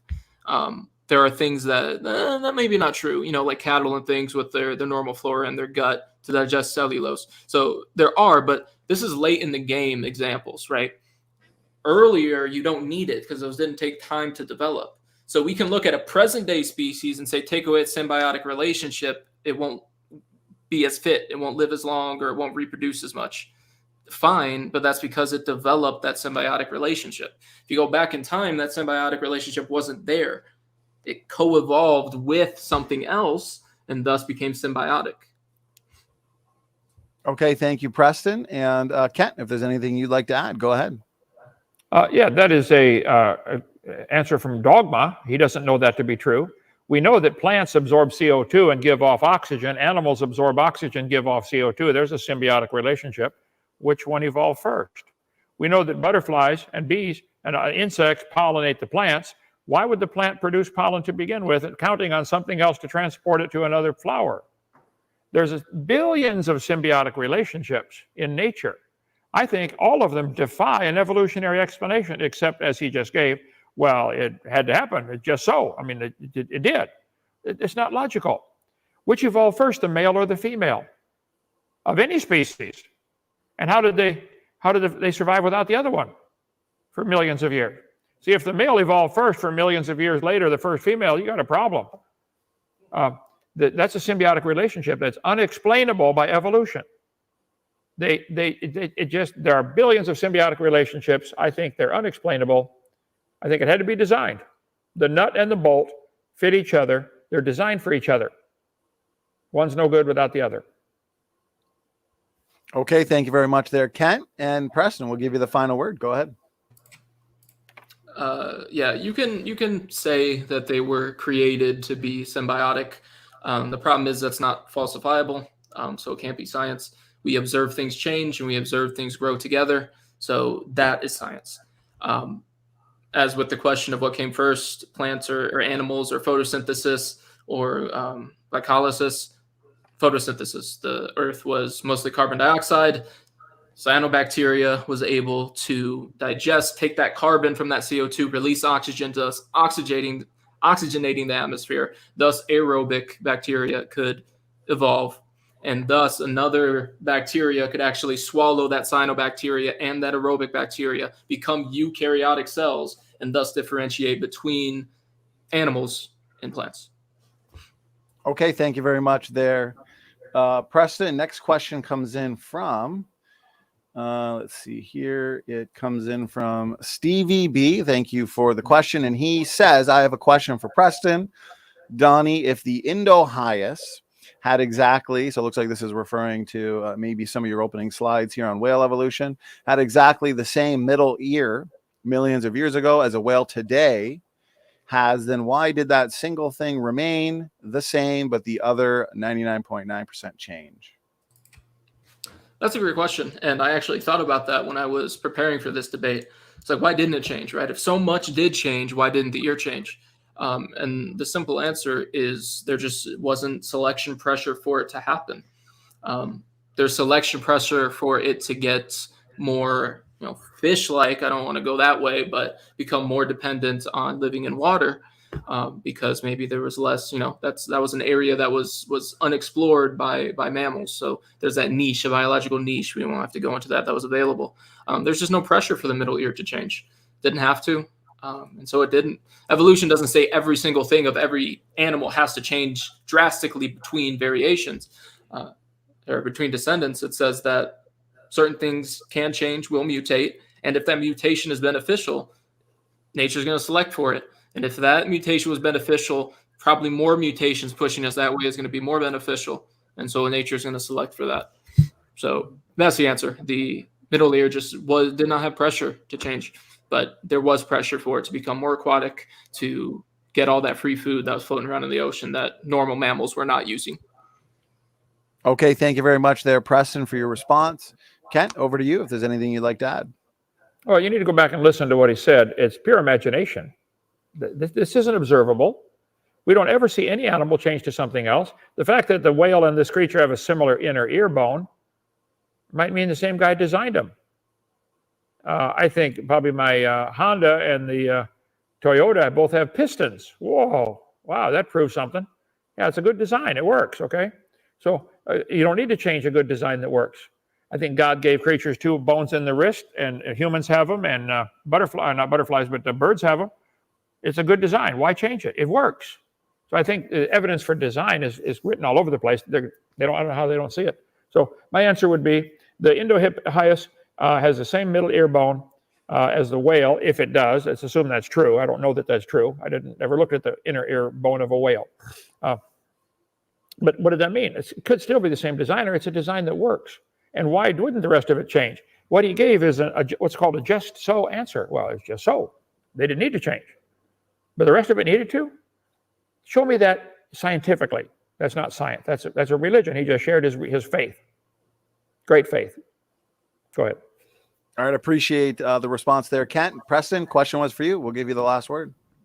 Kent said something I completely agree with. He said that it didn't need to change. It was a good design, and therefore it didn't change, right? When he was talking about the risk. I don't believe a God designed it. I believe natural selection and mutation. Well, mutation designed it by accident, if you want to go like there. Nature selected for it. That's why when you go back in the fossil record, our first tetrapods that have limbs, by definition, that are vertebrates and have limbs, have the exact same build that we do today. It was a fantastic design and a fantastic way for it to happen. That's why it's the same throughout most tetrapods. 99%. I don't know if I'm sure with biology, there's always exceptions. So I'm sure I can find one. But that's why in whales, they still have the same build of arm that we do in their fins. Okay, Preston, thanks for the final word. Next question comes in for Kent this time from Creationist Crybaby. So CC is asking, your best buddy there, Kent. Oh, yeah. Bring it on. Why do you incorrectly define the term vestigial? It does not mean a part has no use. Vestigial parts do not have the function that we see in such parts in other animals. Well, his question has a built-in assumption to it that's false. I don't incorrectly define the term vestigial. So he starts off, why do you incorrectly define the term? I don't. Why do you have hair growing on your knuckles? I don't. Okay, so it's the questions. You do. Okay, Preston, I don't.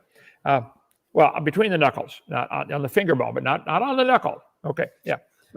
I'd like to see it if you do. Send me a picture of that. So vestigial parts do not have the function that we see in such parts in other animals. But the whole idea behind vestigial is something that is no longer needed and the body or a creature is slowly losing it. They say the whale has vestigial limbs. The modern whales have hind limbs which have been reduced to a few tiny internal limb bones that have no function. This is what the textbooks teach. Imagine the whale walking around. These are the bones they're talking about, and they claim they are vestigial hip bones of a whale. This is absolute baloney. Those bones have very specific functions. That's part of the whale's reproductive system. They support muscles that allow the whales to reproduce. He's got a 15-foot penis. He's got to maneuver in the dark, underwater, with no arms, and he can't talk and say, scoot over, honey. He needs all these muscles to move things around in the dark. There's nothing to do with evolution. It's not vestigial.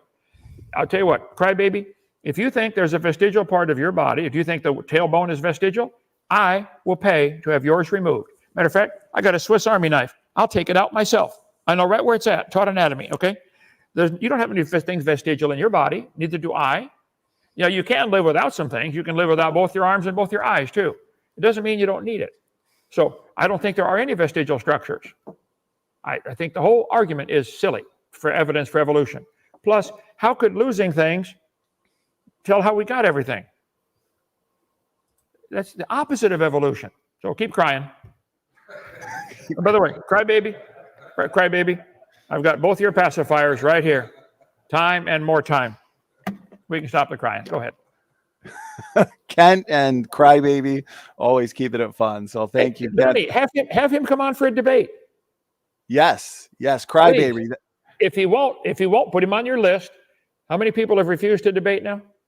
I think we've got about 33 or 34 pages worth of. Okay, put Crybaby on there if he won't. Okay, go ahead. Crybaby, here's your official challenge. Preston, okay, we'll hand it over to you. And if you had anything to add, go ahead. Floor is yours. Yeah, this is actually something I misunderstood up until probably 2 weeks ago. I thought the definition of vestigial organ was, no longer useful. It doesn't do anything. But I actually looked up the first paper that it was coined in by Robert Wiedersheim, some German scientist, and he actually described vestigial organs as formerly of greater physiological significance than at the present. So that was something I misunderstood up until not too long ago. But for something to be vestigial does not mean that it has to have zero function, it has to have reduced function. So the whale pelvic bone is a vestigial structure, even though it still has a function with anchoring its penis. But the fact that it was of formerly greater importance because it anchored their penis and allowed them to walk. Now we lost half of that. So still vestigial, but I agree, does not have a function. Okay, thank you, Preston. And Kent, the question was for you, so we'll give you the last word. I believe what I said is it's losing its function, and that they think the whale used to have hip bones, like Preston just said. He's dreaming, okay? You don't know that the whale used to have legs and lost them. You know that the whale has these bones, and you know they work. That we know. Any imagination story about them used to have legs, that's imagination. Same thing with the giant big snakes have these similar, they have claws and bones right there, and they go up into their body. This is part of their mating system. Snakes can't talk, and they can't, they don't have arms to grab their mate. This is how they mate. That's not a vestigial structure. You can imagine it was, but it's not science. But the textbooks call it rudimentary hind legs of a python. No, this is part of their reproductive system. Vestigial organs, a tailbone, no apparent use. So the books do teach some of them no use, or they formerly had a use. Either way, it's a ridiculous argument for evolution. That would be losing. And Crybaby, I'll take yours out if you'd like. Go ahead. Okay, thank you very much, Kent, for that final word. And what I'll do is start wrapping it up here with one or two more questions. As always, we've had a lot of questions sent in. We could do this all night, I'm sure, but we have to wrap it up somewhere. So this next one comes in from IWKAOY. Okay, so $5 super chat. Thank you so much. And the question is for you, Preston. So we'll read it here. If animals survive before evolving vital organs, why animals can't survive after evolving vital organs? Let's reword that a little. Why can't animals survive after evolving vital organs? Go ahead.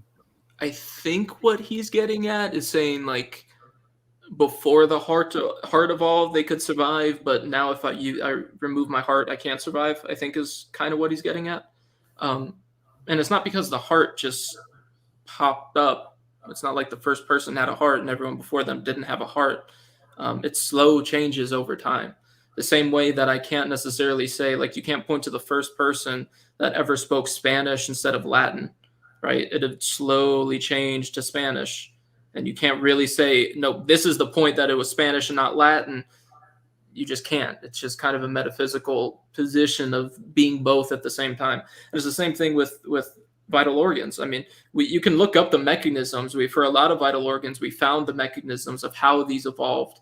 And you can look those up, and they're very fascinating to read. But they didn't just pop up, and thus everyone before it didn't have it. It was slow changes from simple to more complex.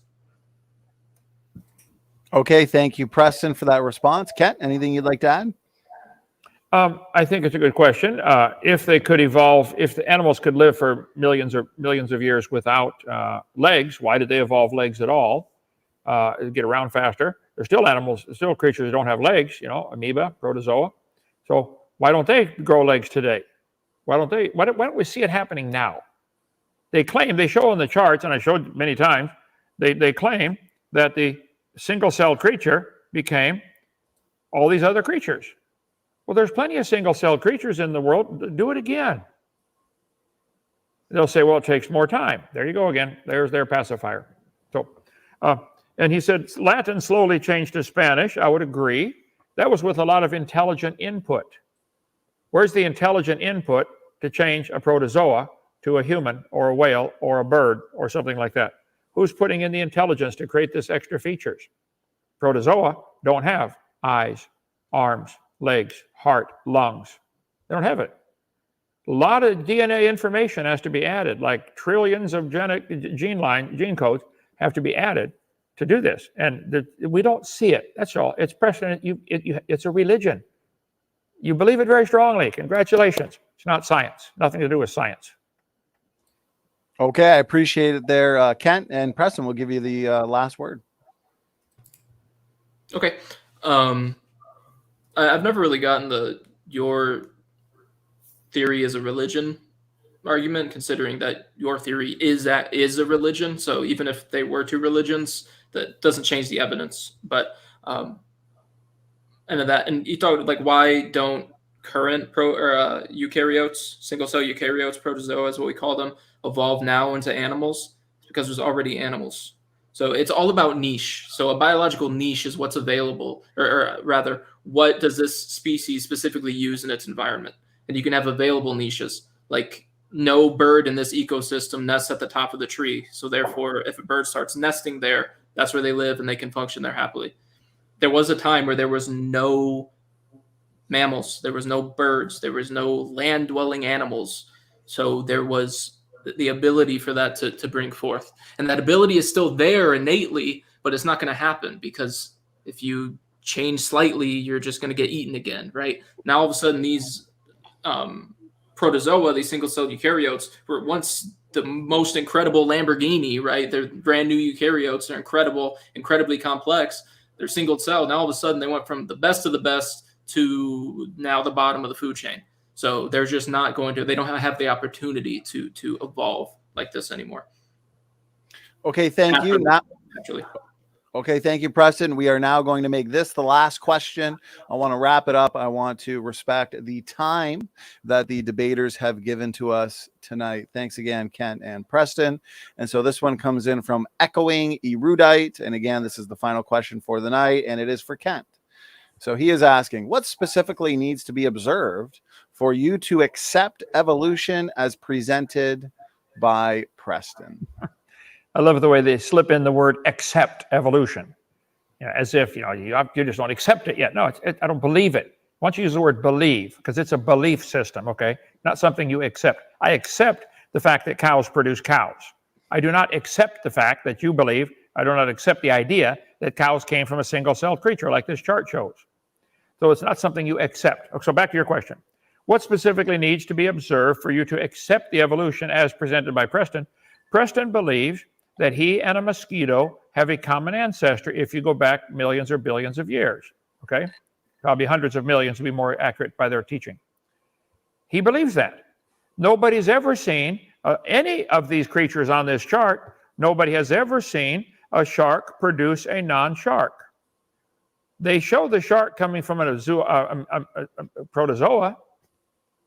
That nobody's ever seen a fern produce a non-fern, or a starfish produce a non-starfish. Why would they have them all connected with lines to a common ancestor? This isn't science. This one happens to use a protozoa. Okay, some use a bacteria. Protozoa turn to a biology teacher. Where's the evidence? They still have protozoa. Put them in the laboratory and change them into something else. They show the line on paper changing it to a human. This isn't science. You don't accept something like that. You believe something like that. So, echoing erudite, you don't accept evolution. You have to believe in evolution. It's a religious belief. You're welcome to have it. But don't call it science. And don't pollute real science with that dumb religion. My humble opinion. Okay, go ahead. Thank you very much for that response there, Kent. Preston, we'll hand it over to you if there's anything you'd like to add. Yeah, I don't think you could really ever, if someone's truly like into creation and they fully believe in God and creation, I don't think that you can really ever, I don't want to generalize, but I think a lot of times beliefs are so cemented that even if they bring up one point and we explain that point, then they say, okay, but what about this point, right? So I think that that's an innate issue with it, with having faith behind what you assert, is that oftentimes your faith is what dictates what you believe, and thus you look for things that assert that belief. As for protozoa turning into everything, when you really zoom in, what are we all? We're cells. What are we specifically? We're eukaryotic cells. And so all this life that is eukaryotic and they're made of eukaryotic cells is just the same collection of cells doing things differently. I mean, when you really simplify it, that's all it is. It's just cells doing their own thing differently than other people. And that manifests itself in humans, that manifests itself in dragonflies, that manifests itself in protozoa, just single cellular eukaryotes. So that's really what it comes down to, right? We're all eukaryotes. We all are made up of cells. Cell theory of life. We're all made of cells. Cells come from cells. And cells are the basic unit of life. So we're all cells doing their own thing in slightly different ways. Okay, Preston, thank you so much. Again, this is the last question for tonight, and it was a question for you, Kent. So we'll give you the last word. Go ahead. Well, Preston, if you comprehended the complexity of a single cell, your body probably has 100 trillion cells. Each cell has probably 100 trillion atoms. Each cell of your body. You really think it all happened by chance? Now, what you said, you need to go back and listen to what you said about if a person really, truly is into creation and believes in creation, kind of like it's going to be hard to get them out of that. This is true of the evolutionists. You have a great faith. You are totally committed to your faith, and it's going to be hard to get you out of it. Like convincing somebody you've been taught something wrong all these years. You paid a bunch of money to get a degree where they taught you something dumb. You came from a protozoa and you're related to a mosquito? That's dumb. We don't see this happen. We see protozoa produce protozoa. You can do it in the laboratory. Make them slowly turn them into anything else but a protozoa. It doesn't happen. It isn't science. I wish you guys would quit polluting science. If you wish to believe these family trees, go start a private school, teach it to your kids, but quit making everybody pay to teach it to everybody's kids. You guys are damaging science by teaching evolution. All right. Thank you, Kent, for that final word.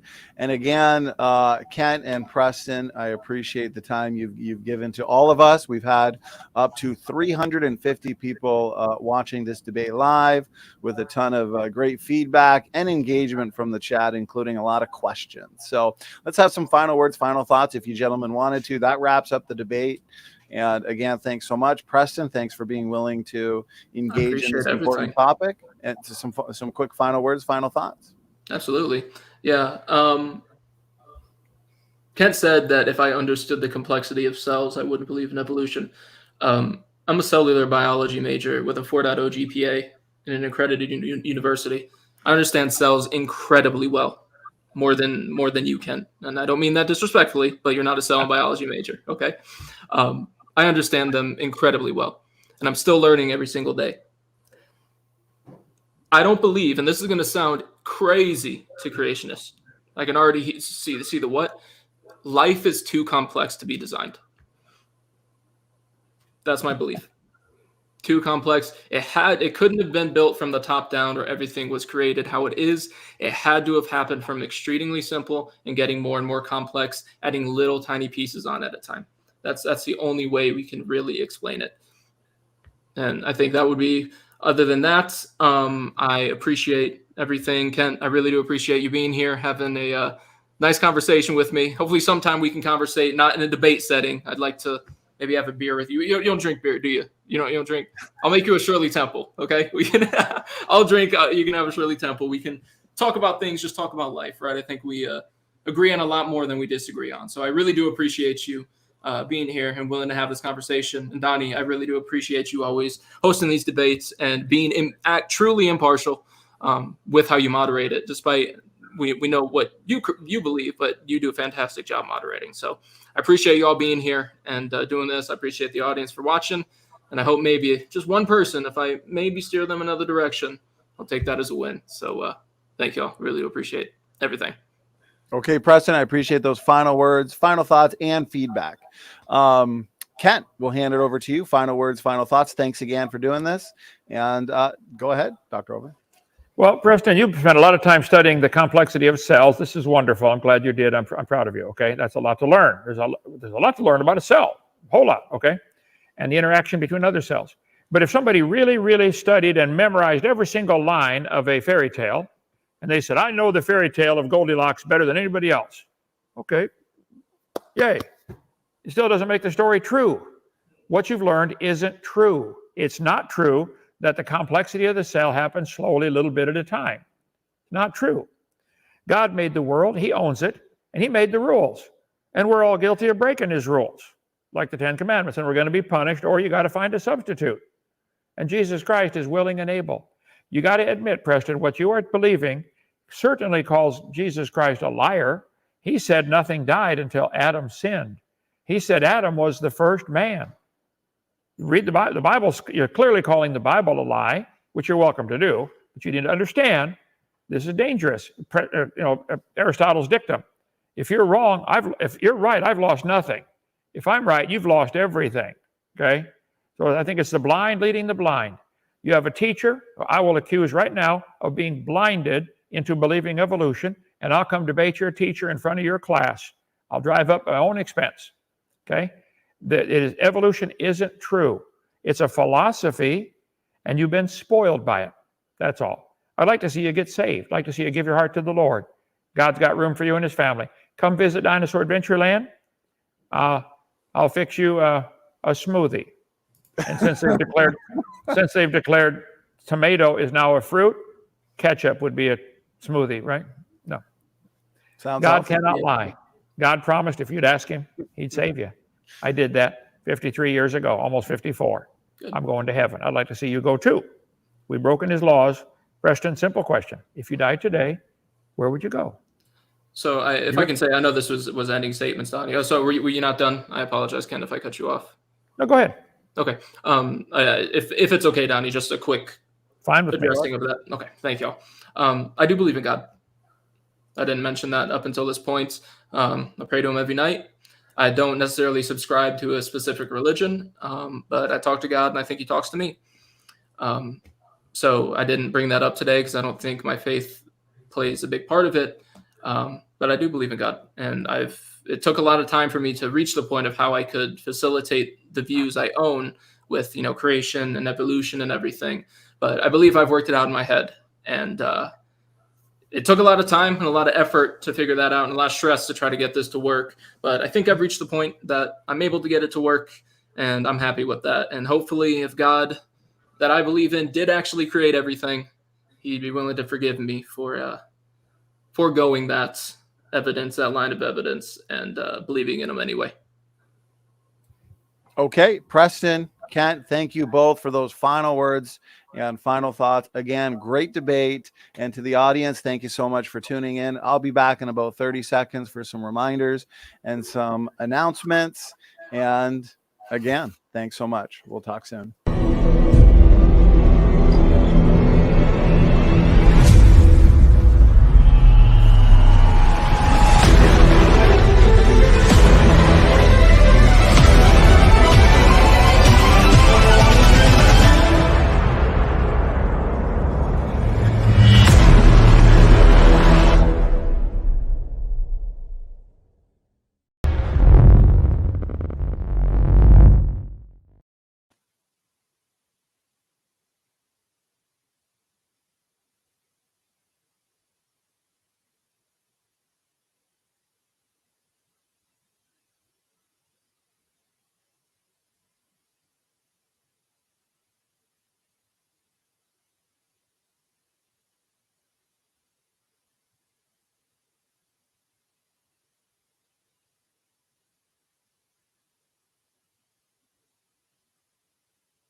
All right, I am back, ladies and gentlemen. That, as I like to say, that is another one in the books. That was an excellent debate. These are my kinds of debates where you've got a nice free-flowing conversation going, lots of excellent points and topics discussed. It's professional. There's healthy interruptions, right, in terms of asking clarifying questions. And I really enjoyed this debate. So please share it around. We hit up to 350 live for this epic debate. And if you love debates on this topic, 2022 has been a big year. At the start of this year, actually December 2021, we put out the 2022 Evolution Debate Challenge series. And we have now, we have incorporated several related to the age of the earth topic and the flood topic, but generally it's been evidence for evolution, and we have incorporated several on just separate ancestry. But nonetheless, I have a playlist titled the Evolution Debate Challenge series, and this would make for our 50th debate this year, just alone on this series. So it's been a ton of fun. If you're new to the channel, make sure to hit that subscribe button, check out that playlist. You can also check the official website for endless content, standingfortruthministries.com. Check the category section and look under the Evolution Debate Challenge, and you'll find most of those debates there. So it's been a wild year. It's been a ton of fun. And overall, in terms of all topics, we've done debates on soteriology, the nature of God, the King James Bible issue, and just general debates on atheism, ancestry, so on and so forth. Please do check the playlist titled Debates Hosted by Standing for Truth. And we have hosted now about 230 to 240. As a matter of fact, last week was a debate marathon. So we did several debate marathons during the summer. Summer was huge. Summer was a ton of fun. Went by too quick. But we had a lot of debates this summer, a lot of epic debates. So last week we did another one of these debate marathons. And so We started the week with a debate between Dr. Dino and Grayson. This one was another great discussion. This one was one to remember. I enjoyed re-listening to this one. I debated Grayson a couple weeks ago as well. And I just sat Grayson and Dr. Dino. They'll be having their round 2 at the end of December. I'll be debating Grayson again, I believe, the first week of December. We want to end this year with a bang. So I just finished over the weekend. I took the weekend off because we had 5 shows in a row. Okay, we had 5 shows in a row. If you haven't checked them, we started the week Dismantling Dispensationalism, Salvation in the Old Testament with Pastor Tommy McMurtry. We should be doing a follow-up to this soon as well in the next few weeks, hopefully. Again, we had Grayson versus Kent. We had a debate on the King James Bible topic. Is the King James Bible free from all errors? Anybody that wants to debate this topic, please reach out.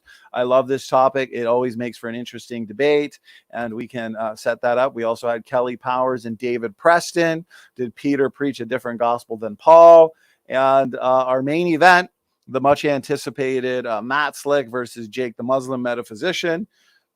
This debate was epic. This debate did not disappoint. If you haven't checked it out yet, please do check it out. I think it wrapped up about 5,000 views in 1 or 2 days. And yes, please do check that out because that was an epic debate. I just saw in the, okay, so we want to make December, obviously December is the final month this year. We want to go with a bang. Over the weekend, I took the weekend off from streaming and I booked another 7 or 8 debates for December and a couple for January. So I'm now starting to book in January as November is completely booked for the most part. Might be able to squeeze in 1 or 2 more in November, but December is almost full too. And then January 2023, it's going to be a tough year to beat and top, but we are going to do our best. So, atheist comments. Yes, we want to get a couple more in there for December in terms of the Evolution Debate Challenge series. And so I think we've got 1 on evolution, 1 or 2 so far for December. So if you're an evolutionist, atheist, theistic evolutionist, whatever it is, and you want to take the Evolution Debate Challenge, please reach out. You can easily find my email on the YouTube channel or just go to standingfortruthministries.com and go to contact. And we will set up your debate today. Okay. Next week, we've got, this is going to be an excellent debate, technical debate, evolution debate, cladomonas, single cell to multi-cell. We got Jamie from the Studio 215 official YouTube channel and Taylor, seasoned evolutionist debater. Snake was right. They will be debating this important topic as well. So again, yes, reminder, any evolutionists in the chat, please do reach out and we will set you up for a debate on this important topic. We've also got a debate coming up on soteriology. Actually, I just booked a couple on this topic. So Eli Haytov and J.D. Martin, they will be debating what is true biblical salvation. I just booked Charles Jennings from the Layman's Seminary. He'll be debating Turretin fan. So 2 very well-educated and scholarly brothers, Turretin fan and Charles Jennings. They will be debating the topic of soteriology. Specifically, the question will be, do all believers persevere / endure? And that's going to be pretty epic as well. I am just working on getting all the thumbnails, and hopefully this week I'll have all of these debates set up and up on the channel for people to check out. Also just booked the Great Baptism debate. So that's coming up middle of December. And that'll be Jeremiah from the Apologetic Dog channel versus Mark Gageton. So it'll be a Lutheran specific debate, actually. So I'm looking forward to that one. And just looking at the chat here real quick. Okay. So yes, I should have up on the channel this week the events, the debates that I've just set.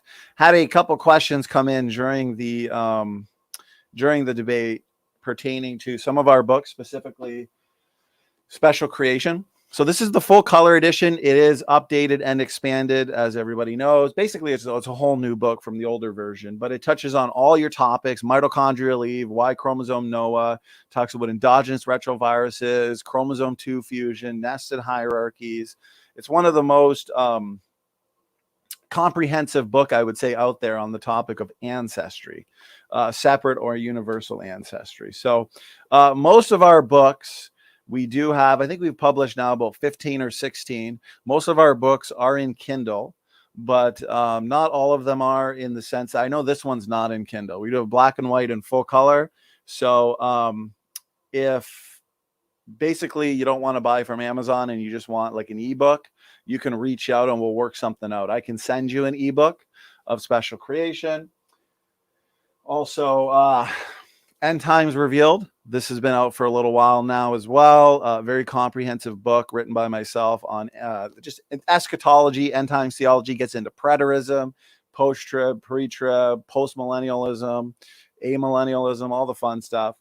This one is now available actually on Kindle. So you can get a Kindle edition, and you can get a black and white edition. You can also get a full color edition. So these topics, especially eschatology, for 2023, I want to start having some panel discussions, roundtable debates.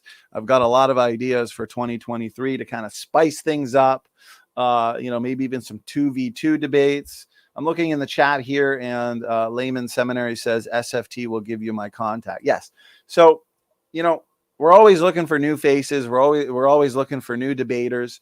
So if you're interested in debates on soteriology, the Evolution Debate Challenge series, textual criticism, right, the Bible translation issue, whether you're a TR proponent, KJV only, non-KJV only, reach out.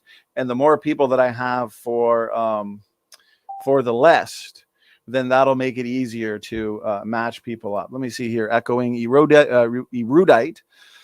In 2023, do you plan to put out an evidence for creation debate series? Excuse me. Yeah. Basically, I would say maybe an evidence for separate ancestry debate series. That's specifically what I like to debate, is your ancestry. So is it separate ancestry, which would basically be special creation, or universal common ancestry? So I've got a couple debates coming up on that topic. So yeah, we can definitely put out that challenge. And I know we've got several debaters in the world of creation evolution that are associated with our team, either visiting debaters, visiting scholars, or the team itself. There's myself, who's always open to debate separate ancestry. We've got T-Rock. We've got Professor David McQueen. We've got Kent Hovind. And I believe even Ron Matt would debate now and again as well. So again, reach out, let me know, and we can do our best to set you up. Honesty Angel, I want to debate green tea versus coffee. Yeah, I'll definitely be taking the coffee side on that one. Although I do like green tea, but it doesn't quite get my day going in the same way that coffee does. Okay, I think, and I'm always open for ideas, guys. So shoot me an email, leave me comments with recommendations and ideas for debate topics that you'd like to see for 2023. I'll incorporate as many interesting topics. We like a diversity of topics. I mean, last week alone, for our debate marathon, we had a debate on dispensationalism, modern, the Bible translation issue, evolution, the nature of God. And so we like to mix it up. This week coming up, I believe it's Friday, we've got the round 2 debate between Will Kinney and CJ Cox. So this will be the rematch from a debate they had a month or two ago. Both these gentlemen are well studied and knowledgeable on this topic, and this will for sure be a solid rematch. I'm sure we're going to be having Preston. Preston, good to see you in the chat. Excellent debate. Again, we had up to 350 people. So Preston and Kent really brought the numbers for tonight. This is why I like to point out that, 2022, 2023, debates are now being held online. That's where you get the big numbers. You can debate right from home. You have the ease of your computer. You can share a screen. You can do everything from home, and you can do it live. And so you get an easy 300 plus people enjoying this debate, where back in the day, you'd have to do them, you'd have to pick an avenue, take a lot of work, you'd travel, so on and so forth. And you'd get half the numbers that you can get online. So We want to keep pushing this debate community. We want to keep upholding critical thinking through these debates. And so, we're hoping more and more people, especially big names, jump on board, start engaging in more debates, because there's nothing better than getting, individuals of differing views to kind of hash it out in the debate octagon with a fantastic audience, enjoying debates on all sorts of topics. So again, I'm always interested in getting people's feedback, getting people's ideas in terms of debates they'd like to see. And so 2022 has been a huge year. Again, we've hosted now about 230 to 240 debates. And so it's going to be a tough year to top, but I think we can do it. I think we can do it as a community. Let's all come together and let's put together some big shows. And we are going to continue the Evolution Debate Challenge series. We've been calling it the 2022 Evolution Debate Challenge series, but we are going to continue it into 2023. And we are going to try and top 2022. And I think it's possible, because when 2021 ended, I thought it would be impossible to top that year. And we definitely did. We definitely did. So guys, help us get to 12,000 subs. I think we're at 11.7 thousand right now.